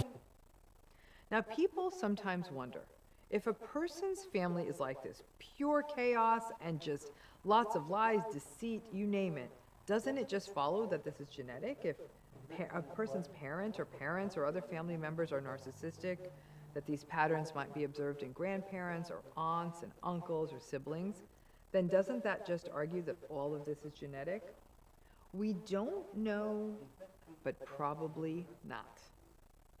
A lot of what comprises narcissistic behavior and narcissistic beliefs is a byproduct of observation and learning and being immersed in behavioral patterns that may not be normative, but may be seen or observed in many family members in a particular family. Most people do what they see, or I shouldn't say most, many people do what they see, but not all of us do, thank goodness, right? The genetic evidence on psychopathy, that's a bit more convincing than what we see for other personality issues. But even in psychopathy, the thing that's being sort of genetically inherited isn't the psychopathy per se, but the ingredients of the psychopathy, the dysregulation, the impulsivity, perhaps the lack of empathy, perhaps issues related to mirror neurons. This is all an evolving field, but it's not like, ooh, there's a psychopathy gene, right? The genetic versus the environmental issues get mixed up again when we consider other co-occurring mental health and mental illness issues, patterns that we often see co-occur with narcissistic personality. So this could be things like the presence of mood disorders, such as depression and bipolar disorder and addiction. Now those patterns, mood disorders and addiction, those have all been shown to be heritable. And when you have these parallel patterns, that they're parallel to personality issues like dysregulated behavior, impulsivity, variable empathy, and then other patterns like denial, problems with self-awareness. When you have this big mishmash of major mental illness and these personality issues, teasing all of this out becomes really, really difficult because there's just lots of chaos, right? So the really, really difficult and challenging piece, and this may apply to more than a few of you, is that you come from a family in which deviant, dysregulated, antagonistic, just plain chaotic patterns were happening all around you and harming you. and you didn't take that path, or your siblings didn't. You actually you didn't end up making your own family that's chaotic and all of that, but instead you ended up as an empathic, productive, well-regulated adult. Though I will say that many people who originate from chaotic families, if they don't become chaotic themselves, they end up quite anxious as adults. Now, a narcissistic family system or a psychopathic family system sort of has its own weather, right? It has its own culture. This may look different in different families, right? In different families, we might see families where rules are regularly broken, even laws might be Secretary of regularly Defense broken. Pete Hegseth. Mr. Secretary, thank you for being with us here today. Mr. Wilkane, how you doing? Was troubling news. I'm doing well. Thank you so much. Troubling news yesterday. I know. Multiple family members. Physical abuse or violence may occur regularly. Substance use is present in multiple family members. Domestic violence is observed. Manipulative, sort of ragey behavior is excused. These systems, these narcissistic family systems, get to keep working because the people with the antagonistic patterns hold most of the power in the system, and for no other reason usually but fear. Some people walk on eggshells and others enable it, saying things like, well, families stick together, family is family, family loyalty, that sort of thing. Survival in these kinds of antagonistic family cultures often comes through escape, but also by building resilience in whatever way you can, going to therapy, setting boundaries. But family cultures like this often try to pull people back into them. And if you manage to escape and create a healthier life outside of that chaotic family system that you came from, then pulling you back to guilt is a very common thing in these families. With family members, the enablers, and the narcissists asking for money or a place to stay, and that you somehow owe, continuing to give to the family system. 출렁다리나 유리다리 등 Another 관광시설의 thing 안전성에 대한 in 우려가 나오고 antagonistic 있습니다. family systems. In many cases, there's basically nobody minding the 출렁다리를 store, 집행하던 케이블 meaning 한쪽이 that 힘없이 늘어져 children 있고 in 다리 the 상판은 environment 기울어져 are 있습니다. not kept 다리 safe. 아래에서는 추락한 That can be 사람들을 things like 보조하는 손길이 routines and 다급한데요. schedules and expectations 중국 are 신장 lacking. 웨이월 And 자치구의 한 even if there is a 관광지에서 kind 출렁다리 person 케이블이 in 끊어진 this chaotic 겁니다. family system, 동시에 다리 they 위에 are 있던 often living in 관광객들이 fear 아래로 or 떨어지면서 trauma or 5명이 stress, and they 숨지고 can't 24명이 adequately care for 다쳤습니다. the children. 일부 And 목격자는 exposure to 바람이 these 부는 environments 상황에서 can really 관광객들이 disrupt 다리를 attachment 흔들며 걷고 processes. 있었다고 In 전했는데요. some cases, 결국 this 한쪽 chaos 강철 케이블이 results in what 갑자기 are called 끊어지면서 traumatogenic 다리를 or 건너던 unsafe 사람들은 강이나 environments 바위 in 아래로 which 떨어지고 strangers 몇몇은 or unsafe people who are part of the system are then able to easily enter into these environments, may even prey upon children in these environments again, because the chaos means that nobody is keeping an eye out for the vulnerable people in the system. And then, as you can imagine, some children at risk, because of being in that risky environment in their family, they may be more vulnerable to trauma even outside of the home and may not have someone monitoring their safety and accountability as they get older, middle school, adolescence, that kind of thing. These are children who may then be more vulnerable to engaging in experimental drug use, largely because it's probably happening in the family.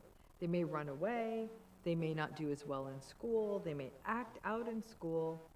So the legacies created by these dysfunctional, abusive, narcissistic, antagonistic environments radiate outward and harm the people who are born into them.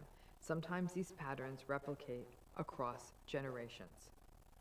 When we are exposed to anything, rage, dishonesty, betrayal, observing or experiencing various forms of abuse, substance use, some people become what's called habituated to it. What I'm basically saying is that basically people almost become accustomed to seeing these things and then may not even take as much notice of it when it happens in other places. It's almost like an acculturation process, right? For example, if they see this kind of behavior in relationships or workplaces, and there's a danger to getting habituated or accustomed to these patterns. Many people who are from ragey, abusive families have said the yelling and the abuse was normative in my family. It wasn't okay, but it also meant that when I got into adulthood, I didn't notice that kind of ragey behavior as much when I entered other relationships. Yes, some people say they're more sensitive to it, but a lot of people say, I'm not noticing it as much. I was once chatting with a friend of mine, and she happened to be dating a ragey narcissist. I asked her as gently as I could, doesn't his yelling scare you? Because I gotta tell you, it scared the hell out of me. And she said, I know he yells, but he isn't yelling at me. And I grew up with a father who was way more rageful and yelling. And I knew my dad loved me, and so yelling doesn't put me off. I thought it was actually a very interesting justification. I gotta tell you, I still worry about her. I'd love to hear it from you. Drop a comment. Did you grow up with a narcissistic family member? And did the abuse in the family become so normative that you didn't notice it as much when it happened in other relationships? Keep in mind, for some of you, it might mean you notice it more. I'm somebody who does not do well. Somebody's yelling and screaming. I actually tend to sort of shake like a feather. Now, however, there's another side to this. Our nervous systems don't like yelling and fear and violence and anger happening around us, which is why in people who grew up in these systems, there was sort of a permanent eggshell walking. It's the hypervigilance and the hyperarousal that's observed in people who have long-term traumatic stress reactions. There's a sort of a jumpiness, a discomfort, an anxiety at saying and doing the wrong thing, and a tendency for self-blame. Even when a person is in a calm and safe environment, the hypervigilance and that sort of jitteriness persists. And in the world of narcissistic abuse, this can get this can get complicated in multiple ways. For people who may get into a relationship with someone who is narcissistically or psychopathically abusive in adulthood, and they come to find out that the toxic person they are in a relationship with came from one of these adverse and chaotic environments, the tendency is to want to save them. Same old phone? Rescue them. Nah. Upgrade to the new Galaxy Z Fold 7. Look for an ATM from our bank, or we'll have to pay a small fortune in fees. BMO has more fee-free ATM. Are the key to Trump's trade policy, and that is the subject of the riff. Now, the reciprocal tariff deadline came and went at midnight last night. And guess what? Results are in, and the world economy and its trading system has not collapsed. Once again, the experts wrong. There's no tariff inflation, no tariff recession, no tariff catastrophe, and instead of tariff retaliation wars, President Trump has generated a number of strategic deals with our key trading partners: EU, UK, Japan, South Korea, Vietnam. Important talks extended for Canada, Mexico, China, even with Canada, where a nominal rate of 35% has been put in place. The fact is, over 90% of Canadian-U.S. trade is USMCA compliant, which means 35% is really a token number. 90 to 95% will not be affected. Washington policy expert Dan Clifton is going to be here in a little while, calculates the overall effective tariff rate for the U.S. will be roughly 13 to 14%.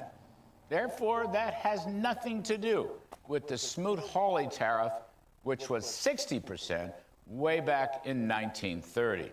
And one big beautiful bill with its tax cuts and deregulation and energy production overwhelms the modest increase in the American tariff. But here's the key point I want to make. Factories.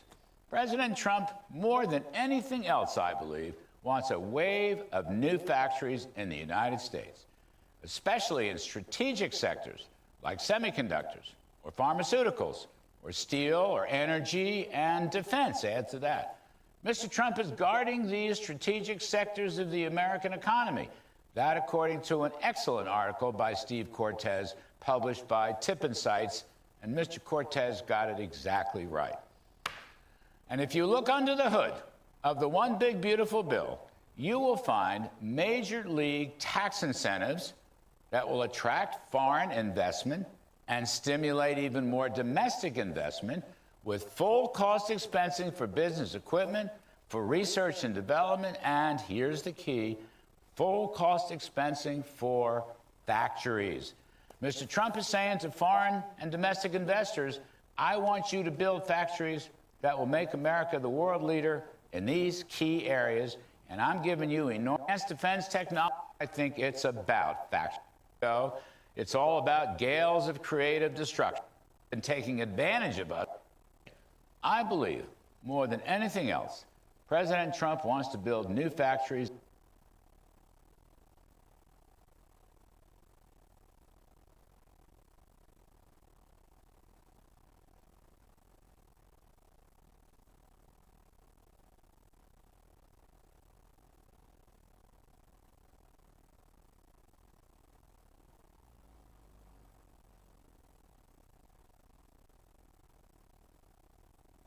new treatment for your cancer. 당신의 아무튼 치료, 새로운 치료.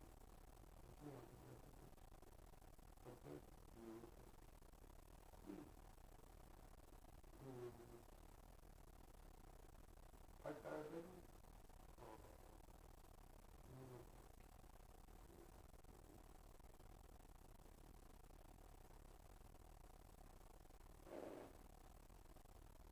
이런 뉴스가 나온다는 게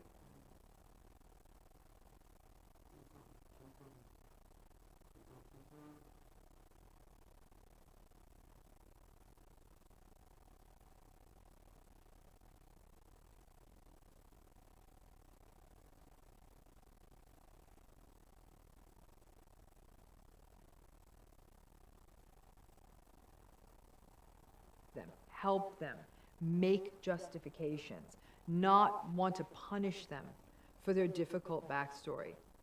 That's understandable. It's compassionate, it's empathic, and it often doesn't work.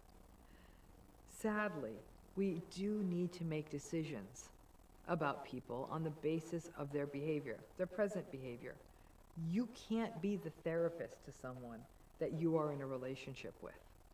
Justifying and waiting for change is more likely to result in more harm to you.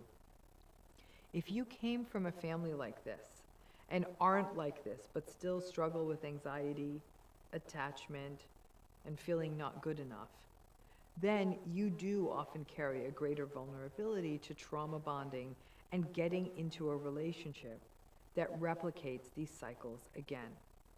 Understanding these kinds of risk factors in your history is essential. That's why it's so important to pace relationships really slowly. Give yourself time to adjust, to get to know yourself, to value yourself. And then on top of that, self-compassion becomes absolutely essential. And finally, a point for everyone to remember. While our families obviously have in many ways shaped us developmentally, they don't define us. There are people who emerge from systems like this with some real core wounds and with rich empathic hearts. Simply coming from, being from a psychopathic or a narcissistic or a chaotic or an antagonistic family system absolutely does not mean that all hope is lost. We can't justify bad behavior in present time on the behalf of that family of origin issue, but we also can't, we wouldn't reject people out of hand on this behalf. That history doesn't damn everyone. Adult behavior is the adult's responsibility. Our histories create vulnerabilities, but they are not excuses for bad behavior. Now, in the 1950s, a psychiatrist named John Bowlby and a psychologist named Mary Ainsworth laid out a developmental model called attachment theory. This model focused on our earliest relationships, typically with parents or other early primary caregivers. They showed that a child needs a solid, secure, consistent relationship with just one solid, safe, secure, and available adult caregiver to set the foundation for normal development.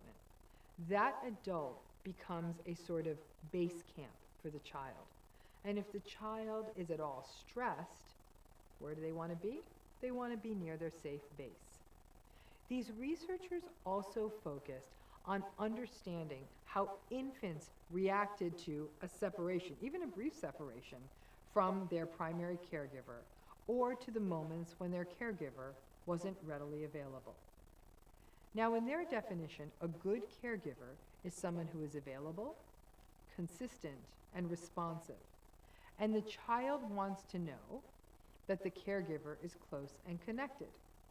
If a caregiver is not available or responsive, then the child will be anxious and will search their environment, or will cry, or do something else to call out for the caregiver. If the caregiver does not show up, then the baby will experience despair. Now, I would love to hear, though, drop a comment if you ever remember learning about attachment, maybe in a psychology class, maybe in other things that you've read. It'd be interesting to know how many of us already know about this idea of attachment theory. Now, it's normal for young children to become upset when their caregiver leaves. It's also normal for a child to be calmed down rather quickly by that caregiver when they return. There is lots of information out there on attachment theory if you want to learn more. For example, about something called the strange situation experiment, etc. It's really interesting stuff. You may have learned about it in school. But suffice it to say, a child, all children, need a consistent, safe person in their lives to develop a healthy sense of self and a healthy psychological development. Bowlby and Ainsworth and other researchers subsequent to them describe different attachment styles, including a secure attachment, anxious attachment, and avoidant attachment. Since then, others have also added what's called the disorganized attachment style. Now, secure attachment is what we see when we see a child who is a little sad when their parent leaves, but then they're soothed by whomever the other caregivers might be. It might be a babysitter or a teacher. And then when the parent comes back to them, the child is quickly soothed by their parent's return. The anxious attachment style is when the child becomes extremely rattled and upset when the parent departs. And it's hard to soothe the child even when the parent comes back. In the anxious attachment style, the child will go back and forth between wanting to be comforted and then wanting to punish the parent for leaving. Now, for those of you dealing with narcissistic relationships in adulthood, does that sound familiar? The push-pull of them, wanting you to reassure them, and then wanting to punish you? Definitely drop in a comment if you've seen that kind of anxious attachment style play out in adulthood. Now, finally, in the avoidant attachment pattern, children do not get too upset when the parent leaves. And when their parent returns, they actively avoid them. Now, researchers Cynthia Hazan and Philip Shaver have also talked about adult attachment styles. Securely attached adults are sad when they have to say goodbye to their loved ones or partners, especially to their partners. And then they're genuinely happy and elevated when they come back together with their partner. Avoidant adults, they don't really care that much about close relationships. And they don't want to be dependent or don't really care about other people, so they don't care about goodbye and they don't really care about hello. But when it comes to narcissistic relationships, it really appears to relate most closely to how Shaver and Hazan write about anxiously attached adults. Anxiously attached adults are always worried that other people do not love them and become frustrated when their needs are not met. People who are narcissistic most often look anxiously attached. They are always worried that whomever they proclaim to love will not return their love, and they get rageful when their needs are not met. So then comes that punitive part. In a way, the anxiously attached adult mirrors their punitive anger at their caregiver from childhood, right? They're still mad about that. They take it out in the adult relationship. The anxiously attached adult is often inconsistent, cold, rejecting, and unempathic with their partners, and they're upset when their needs don't get met. This anxious attachment style can also sort of result in sort of an obsessive style that is very much a signature of the narcissistic relationship. Narcissistic folks are caught in a constant push-pull in their relationships, and that's why we see the constant and dramatic arguments, breaking up and getting back together. Lots of anxiety, begging the partner to come back, the hoovering. It's that anxious attachment come to life in its adult form. And that's really what a lot of narcissistic relationships look like. In a lot of the theoretical research on adult narcissism, there is definitely the suggestion that many, if not most, narcissistic people have an anxious attachment style.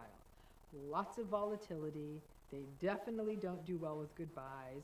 They also don't do well with hellos, especially if there's been a separation. In a way, the narcissistic adult is still the angry child that can't believe that you left home, even if it's just to go to work, right? And there's lots of punitive acting out in the relationship. That means that people who do therapy with narcissistic people try to address that anxious attachment by being consistently available at that session time, right? The consistent available parent. Now, narcissistic clients often try to take advantage of that.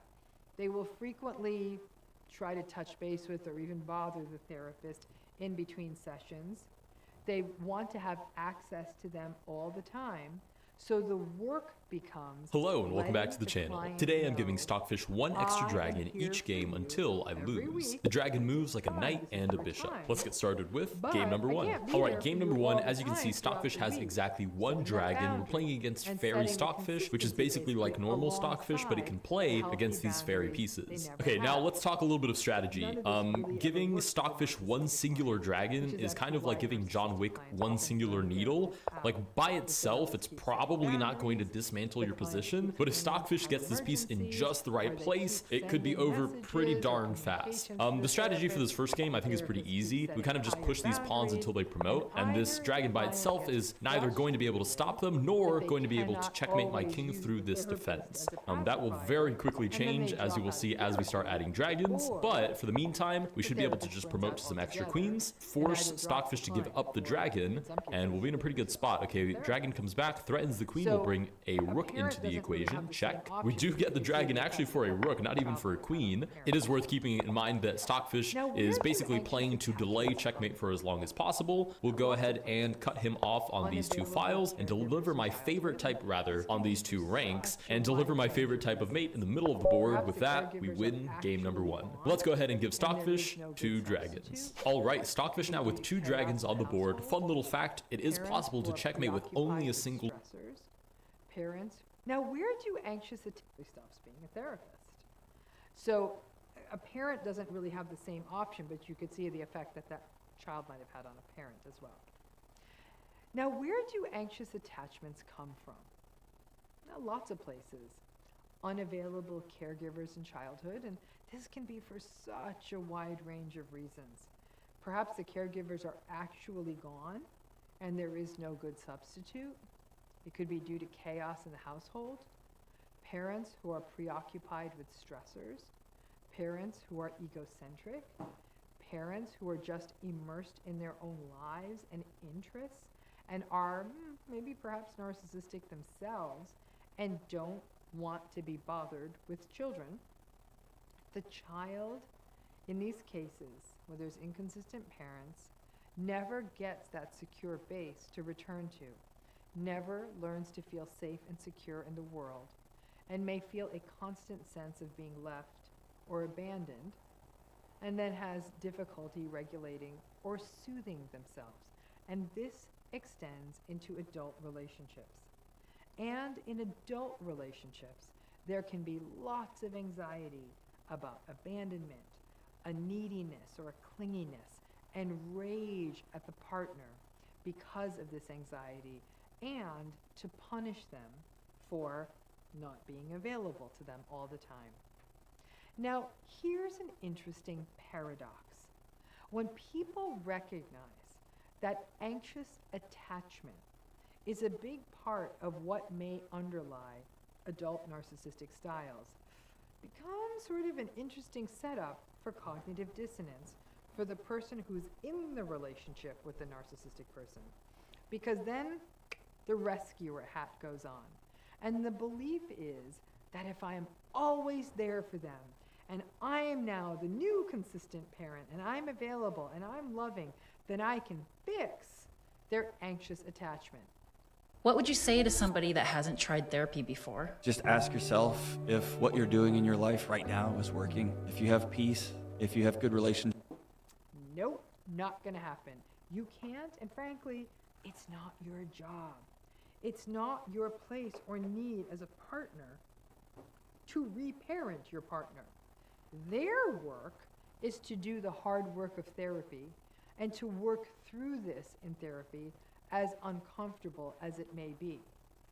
You are not their abandoning, unavailable parent, and nothing you can say or do is going to change that. And as you can see, if you fall into this trauma-bonded, I am going to fix this attachment issue for you role, you, in essence, have, instead of being a partner, really become the parent of a tantruming, dysregulated child, again, instead of being an adult partner to another adult. Now, the attachment origin model of narcissism is one of the more robust and likely useful explanatory models. It explains why we see narcissistic personality across all groups, all over the world, and across even socioeconomic groups. For example, there may be different reasons why a wealthy parent is not available to a child compared to why a person of fewer economic resources may not be available to a child, but the child experiences it the same way, and it can have similar impacts. It also explains the challenges that we see that narcissistic people have with both intimacy and empathy.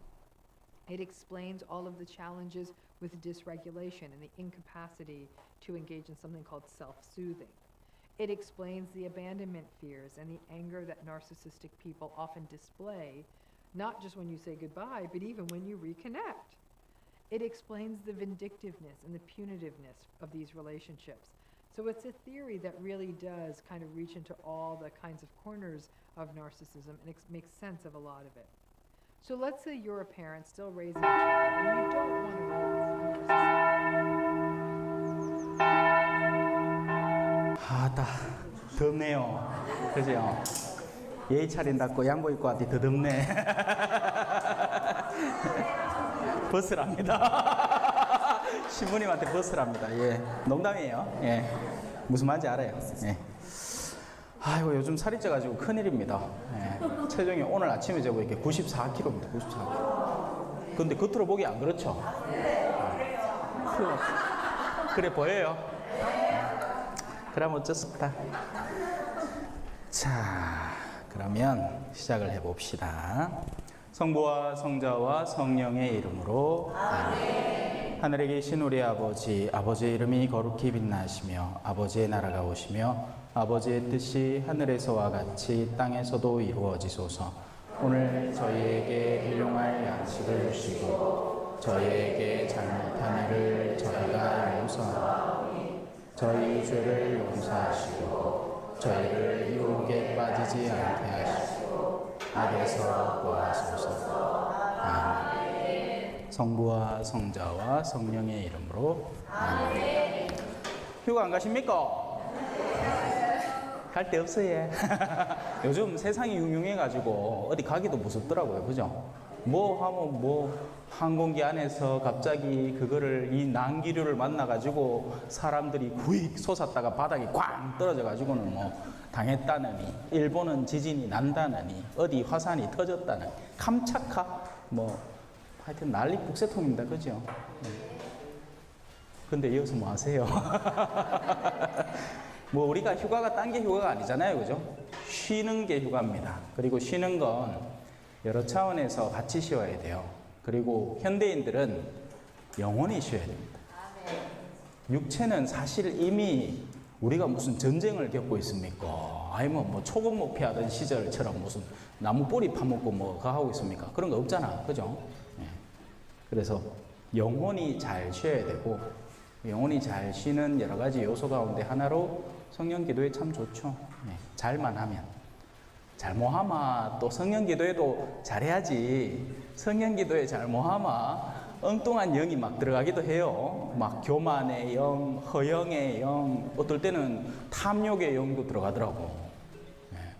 이런 행사들이 또 이게 또 잘못하면 돈이 좀 되니까 거기에 욕심내는 사람도 들러붙기도 하고 그래요. 참 별의별 사람 다 있습니다.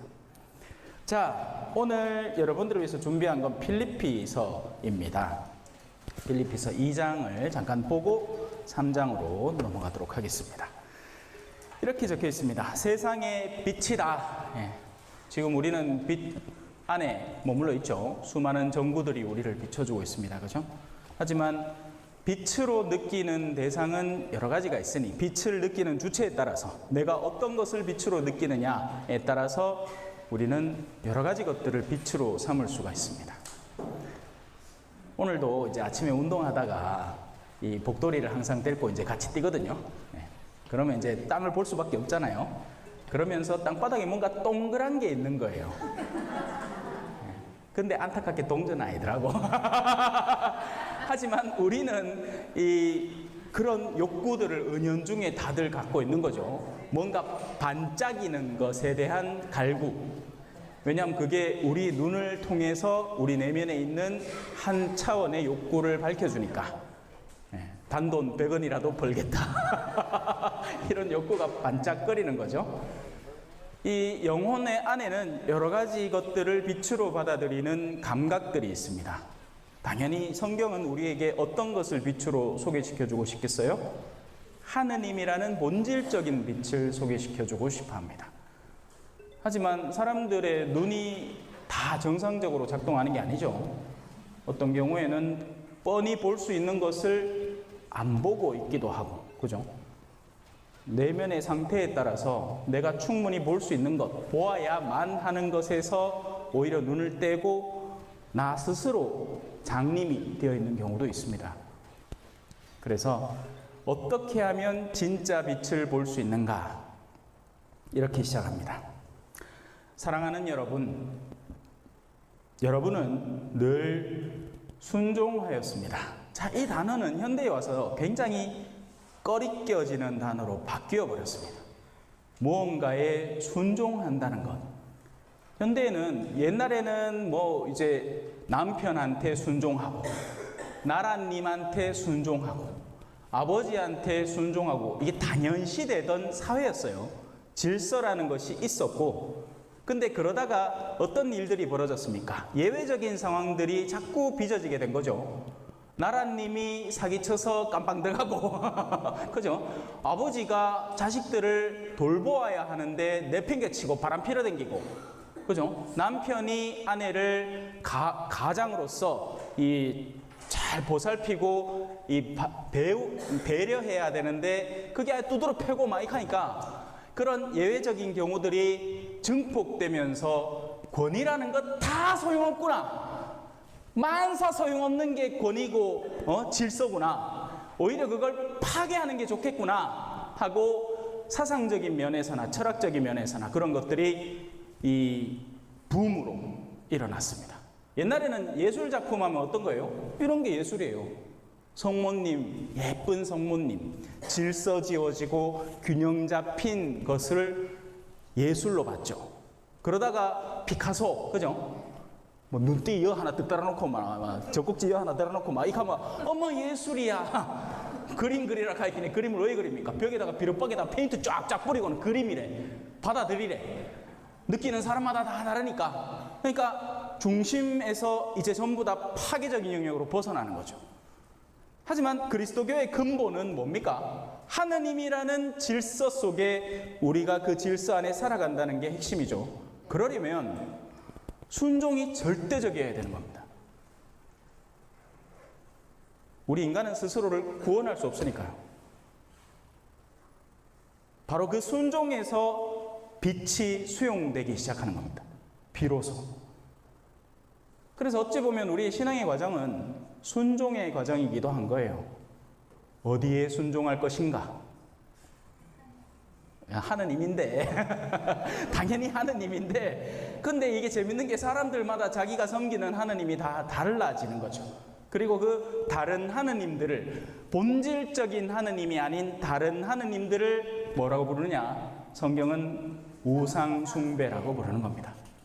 그 대표적인 게 금송아지고, 그리고 조금 이따 이제 나중에도 나오겠지만 사람들은 저마다의 배를 우상화 시켜 놓습니다. 저마다의 배가 상징하는 것은 나의 고유한 욕구. 그리고 여기 재밌는 게 이 욕구들은 언뜻 비슷하게 느껴지지만 또 다 다를 수밖에 없는 게 하느님이라는 올바른 지향을 둔 사람은 하느님께 가까이 가는 사람들을 축하해 줍니까? 아니면 비난합니까? 축하해 줍니다. 야, 당신이 내보다 그렇게 빨리 가고 먼저 가고 더 높이 있으니 나로서는 좋은 일이다. 왜? 당신의 그 선함 속에서, 당신의 그 순종 속에서 당신이 얻어낸 영적 결과가 다 결국에는 또 나에게 선물될 게 분명하니까. 맞잖아요? 십자가의 성령안이 어디 뭐 자기 혼자 열심히 해갖고 요거 내꺼 남한테 안 비죠? 내 혼자 책 써갖고 내 혼자 읽기라. 이래 꼼상하게 하는 십자가의 성령안이 세상에 있겠어요? 없습니다. 그런 존재는 없단 말이에요. 근데 자기만의 우상을 만든 사람들은 결국 자기 안에 함몰될 수밖에 없습니다. 지가 제일 잘나야 돼 결국에는. 그래서 언뜻 껍데기로 보면 다 비슷한 신앙생활을 하는 것 같지만 이 노선 안에 있는 사람과 이 노선 안에 있는 사람은 결을 180도로 달리합니다. 겉으로 하는 일은 똑같아요. 성당 똑같이 와. 근데 한 사람은 정말 하느님께 열려있고 깨어있는 상태에서 하느님을 바라보며 그분의 빛의 강도에 더 가깝게 다가가서 그 빛을 더 강하게 느끼려고 노력하는 사람이고, 이 사람은 그게 아닌 거예요. 사실 자기가 박수 받아야 되고 내가 잘나야 되고 내가 하는 말이 다 옳고 나한테 신경 써줘야 되고 그 욕구를 속에 감추고 같은 신앙생활을 하는 거죠.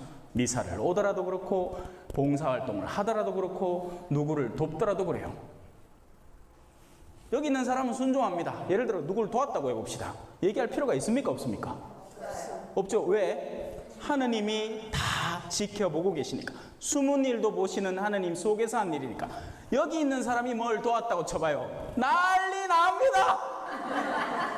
아있나 내가 저 아프리카 아들 아있나 한 달에 3만 원씩 주는데 아이고 한나라 나한테 요 편지를 안 보내왔나 하면서 그거 딱 액자 여가 비눗바에 붙여놓고는 오는 사람마다 한 번씩 보라고. 이거 내가 하는 일이라 내가 요거 돕고 있다고.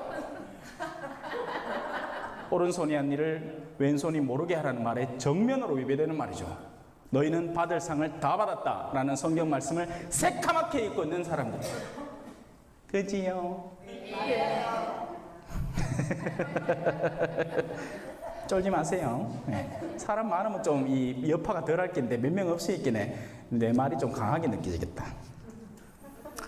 자, 그래서 순종이라는 것은 정말 중요한 덕목 가운데 하나입니다. 그리고 그 순종은 또한 겸손과 기민하게 연계되어 있죠. 겸손해야 순종할 수 있는 겁니다. 이 사람들도 겸손을 신용 떱니다. 가짜 겸손이죠. 겸손한 척을 하는 거지 겸손한 게 아니에요. 진짜 겸손한 사람은 하느님 앞에 자기 위치를 올바로 알고 있는 사람입니다. 그러면 하느님이 가라 하면 어떻게 해야 돼요? 가야 하는 게 겸손이에요. 근데 이 겸손은 어때? 아이고 내 그런 거 뭐합니다. 내한테 그런 거 얘기하지 마세요. 아이고 내 말고 딴 사람 시키소. 막 이런 거죠. 오히려 교만한 거죠. 갈 마음도 없고 가고 싶지도 않고. 자, 내가 함께 있을 때만이 아니라 지금처럼 떨어져 있을 때에는 더욱더 그러하였습니다. 그러니까 보는 곳에서, 감독자가 있는 곳에서만 순종한 게 아니라 떨어져 있는 곳에서 더 하나님께 성실하고 책임감 있게 순종하려고 든 거죠. 그러므로 두렵고 떨리는 마음으로 여러분 자신의 구원을 위하여 힘쓰십시오. 현대인에게서 없는 부분이 이 부분인 것 같습니다. 현대인은 구원을 딱히 두려워하지 않아요. 그게 노골적으로 보이는 게 요즘 나오는 수많은 기사들이 그걸 반증합니다. 하느님이 겁이 나면 그렇게 못해요. 자기 자식을 아파트에서 던져버리고 자기도 내던져버리는 행위를 어떻게 한답니까? 완벽한 허무주의예요. 나만 죽으면 그만. 그리고 내 죽는데 야들 에이고 먼저 세상 떠나면 그만. 바닥에 떨어져서 머리 탁 깨지고 나면 아무것도 없는 험으로 돌아가겠지. 어마어마한 착각이죠. 옛날에는 우리는 천주교라는 신앙은 없었지만 종교심이라는 것을 내면에 간직하고 있었습니다. 천지신명의 뜻이 있는데 어떻게 감히. 그래서 비록 가톨릭 신앙이라는 것이 본격적으로 옷을 입혀지지는 않았지만 이미 내면 속에 신앙을 갖추고 있었죠. 하느님에 대한 거룩한 두려움이 있었던 거예요. 현대사회는 이런 것들에서 점점 더 옅어지고 묽어지고 희석되어 버려서 정신세계가 엉망진창이 되어버렸어요. 하느님을 두려워하지 않아요. 그래서 무서운 사람들이 훨씬 더 많은 거예요. 필요하면 얼마든지 죽여도 되는 겁니다. 다시 돌아옵시다. 그러므로 두렵고 떨리는 마음으로 여러분 자신의 구원을 위하여 힘쓰십시오.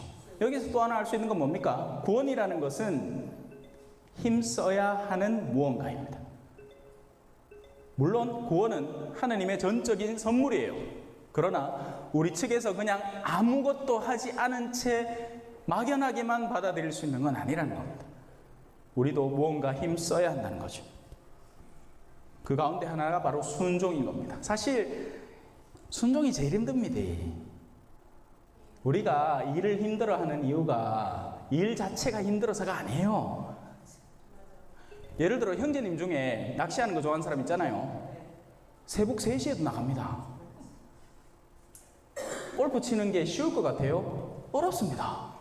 그 사람들 내가 뭐 연습해요. 막 허리가 아작날 때까지. 그렇게 해놓고는 또 허리 아프다고 난리지. 근데 그래도 재밌다고 해. 열정을 갖고 하는 거예요. 내 뜻과 반대되는 무언가가 있을 때 가장 쉬운 일이라도 죽도록 하기 쉬운 겁니다. 너무 하기 싫어요. 그래서 남편들이 양말 좀 빨래 바구니에 죽도록 하기 싫은 거야. 내가 그냥 하면 하겠어. 근데 누가 갑자기 하락하면 하고 싶은 일도 갑자기 하기 싫어져.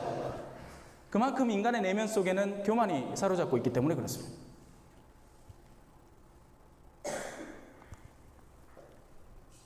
하나님은 당신 호의에 따라 여러분 안에서 활동하시어 의지를 일으키시고 그것을 실천하기도 하시는 분이십니다. 그런 하느님을 받아들이는 훌륭한 도구가 뭐다? 순종입니다. 근데 또 이 순종하라고 하면 별의별 아무 말도 안 되는 것들에 막 순종하고 있습니다. 그래서 순종에 앞서서 식별도 굉장히 필요합니다. 식별은 제2의 코로나가 간단해요. 될 수 있는 병, 열매를 치kun구니아 보면 들어보셨습니까? 대충 요게 지금 중국에서 실제로 퍼지고 있습니다. 악마도 빛의 천사를 중국 가장한다고 하잖아요. 광둥성 포산시라는 데서는요. 그리고 벌써 사기치는 확진자가 사람들이 2,400명을 넘었답니다. 일단은 좋아 보이는 그쪽에 것들을 사는 인구가 잔뜩 앞에 300만 명이 뿌려놓고 조금 넘는다는데 실제 그 사람이 모기로 빠지고 퍼지는 병이라 들어오는 저기에 싶으면 숨기고 진짜 있기 무섭지. 때문에 문제는 그 데는 지역만이 아니고요. 현명함도 함께 필요합니다. 베이징, 상하이, 선전 같은 그런 올바른 도시에서 식별을 가지려면 어떻게 해외에서 하겠어요? 들어온 확진자가 계속 나오고 있어서 올바로 들어야 중국 질병센터에서 믿음은 직접 그럼에서 주의보를 내렸답니다. 근데 WHO, 우리가 가톨릭 교회 신자들이 듣고 세계보건기구에서도 있느냐? 이걸 그냥 넘기면 안 된다고 말하고 유튜브는 있어요. 잔뜩 듣고 있죠. 다니엘 로하스 알바레즈 박사는 WHO의 미국의 감염병 담당하는 전문가인데 이분 말이 이렇습니다. 치kun구니아는 치사율이 1%도 안 된다. 집에 근데 가서 수백만 명이 보자 하면 걸리면 저 결국 구석대기에 수천 명이 죽게 될 수 쌓인 거 있다. 아버지, 이게 코로나랑 비슷한 패턴이라. 여기 있습니다. 초기 경보를 지금 3개 하고 있습니다.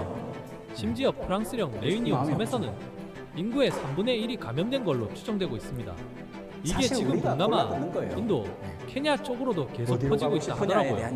무서운 건 이 병이 모기 한 마리로 감염이 된다는 겁니다.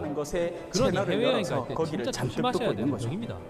증상은요, 갑자기 열이 펄펄 나고 관절이 으스러지는 것처럼 아픈 통증이 특징이라 하더라고요. 그래서 이름 자체가 몸을 구부리게 만드는 병이라는 뜻이라 해요. 아직까지 이 병은 백신도 없고 치료제도 없습니다. 그래서 예방이 전부입니다. 삼위일체 하느님. 그래서 성령을 올바로 받아들이면 누구를 받아들이는 거예요? 하느님을 받아들이는 거예요. 무슨 일이든 투덜거리거나 따지지 말고 하십시오. 물론 아무 일이나 그렇게 하라는 게 아니에요. 하느님으로부터 오는 직무상에서 혹은 거룩한 영역에서 빚어지는 일들에 대해서 이야기입니다. 그리하여 비뚤어지고 뒤틀린 이 세대에서 허물 없는 사람, 순결한 사람, 하느님의 흠없는 자녀가 되어 이 세상에서 별처럼 빛날 수 있도록 하십시오. 밝음에 대한 감각입니다. 어떤 걸 여러분의 내면 속에 밝음으로 느끼고 있느냐에 대한 감각에 따른 거예요. 하느님을 마지막 빛으로 알고 하느님을 가장 밝은 것으로 느끼는 사람은 그에 상응하는 것들을 이제 점점 빛을 잃어가는 대상으로 느끼기 시작하게 되죠. 상대적인 거잖아요. 그죠? 우리가 사탕을 싫어해서 안 먹는 게 아니잖아. 사탕보다 더 좋은 가치들을 전에는 모르던 것들을 밝혀냄으로써 이젠 그걸 받아들이는 거죠. 늙어보니 알잖아요. 그죠? 사탕은 아직도 입에 맛있어. 달아요. 단맛은 좋은 거예요. 근데 사탕에 숨겨져 있던 이면은 뭐예요? 이거야. 사정없는 똥배. 그러니 몸에 좋은 것, 비록 입에는 덜 달지만 그 가치를 이제는 알기 시작하는 거죠. 그리고는 그것을 더 선호하게 되는 겁니다. 생명의 말씀을 굳게 지니십시오. 그러면 내가 헛되이 다름질하거나 헛되이 애쓴 것이 되지 않아. 바오로 사도는 사람들을 하느님께 이끌기 위해서 헌신적으로 일을 합니다. 다만 그 결실은 그들이 훗날 구원받을 때 상급으로 돌아오는 거죠. 그렇게 되지 않을 때는 어떻게 된다? 지금 이 표현처럼 헛되이 일하는 게 되는 겁니다. 어떨 때는 허탈할 때도 있어요. 우리 본당에 계신 어르신들한테 한참을 얘기해. 이제 너무 술 그렇게 즐겨 드시지 마시고, 또 초전이라는 동네는 참외가 엄청 유명한 데거든요. 이게 참외를 한번 농사를 제대로 지으면 이 주식 같아요. 주식. 단가만 제대로 맞아버리면 로또 타는 거예요. 로또. 그러니까 이제 놓을 수가 없지. 그 연배가 돼도. 그러다 보니 신앙적인 영역에서 소홀할 수밖에 없는 거예요. 바빠 죽겠는데 뭐 돈 번다고. 이게 생존을 위한 문제면 괜찮아요. 먹고 살기 위한 거면 해야 됩니다. 정말 가난하고 내가 이 일을 안 했을 때 내 입에 들어오는 밥이 없으면 이 일을 하는 게 오히려 맞아요. 하느님이 그걸 방해하지는 않을 거예요. 근데 그게 아니란 말이에요. 그게 아닐 때부터는 욕구가 들어가고, 그러면 나한테 허락되어 있는 나의 삶이라는 덩어리 속에 나는 참회 때문에 99%를 갖다 내는 겁니다. 그리고 남은 1%를 하느님이 했다 하고 던지고 있는 거죠. 얼마 전에도 우리 강론을 하면서 우리 신자분들한테 얘기를 했는데요. 가치 있을 때 줘야 봉헌입니다. 안 그래요? 가치가 충분할 때 선물을 해야 그게 봉헌이 되는 겁니다. 하느님께 헌신한다 하고는 이제 세상에서 아무도 날 찾지 않고 아무도 찾지 않는 바람 부는 언덕에 늙어 빠진 신자야. 이제 기력도 없고 할 일도 없고 이제 뭐 아무도 나 찾지도 않고, 하느님 내 이제 기도 열심히 하고 엥가이 봉헌 되겠다. 그게 아직 나한테 기력이 조금이라도 있고 뭔가에 헌신할 수 있고 뭔가를 내어 바칠 수 있을 때 내어 바쳐야 그게 뭐가 된다? 봉헌이 되는 거예요. 더 틈만 나면 근데 뭐 무슨 정부에서 하는 사업 하루에 10만 원 용돈 준다 하면 그 쫓아가는데 성당에서 뭐 봉사하러 하면 아이 내 허리가 아파가. 네, 우리 어르신들한테 한번 놀랬는 건 성지순례 가자 걔하고 갔디만은 올 때 난리 난 거예요. 뭐 버스가래 이 항상 버스 제일 앞에 보면 음주 가무는 법적으로 뭐 금지되어 있습니다. 아무짝에도 소용없어. 사람들은 의식하지 말아요 하고 막 땀을 뻘뻘 얼굴이 뻘거이 상기돼 가지고 내 그래 그거 보고 학을 띠다 아닙니까? 아니 이렇게 열정적인 분들이 성당에 주님이 사오면 이래와 말이 안 되잖아. 아니요, 할 수 있단 말이에요. 할 수 있는데 안 하는 거죠. 복음을 전할 수 있는데 하다못해 사람들 앞에 가서 우리 성당에 한번 놀러 오너라 초대라도 할 수 있는데 그런 것들에는 다 손사래를 치고 온갖 핑계를 다 대고는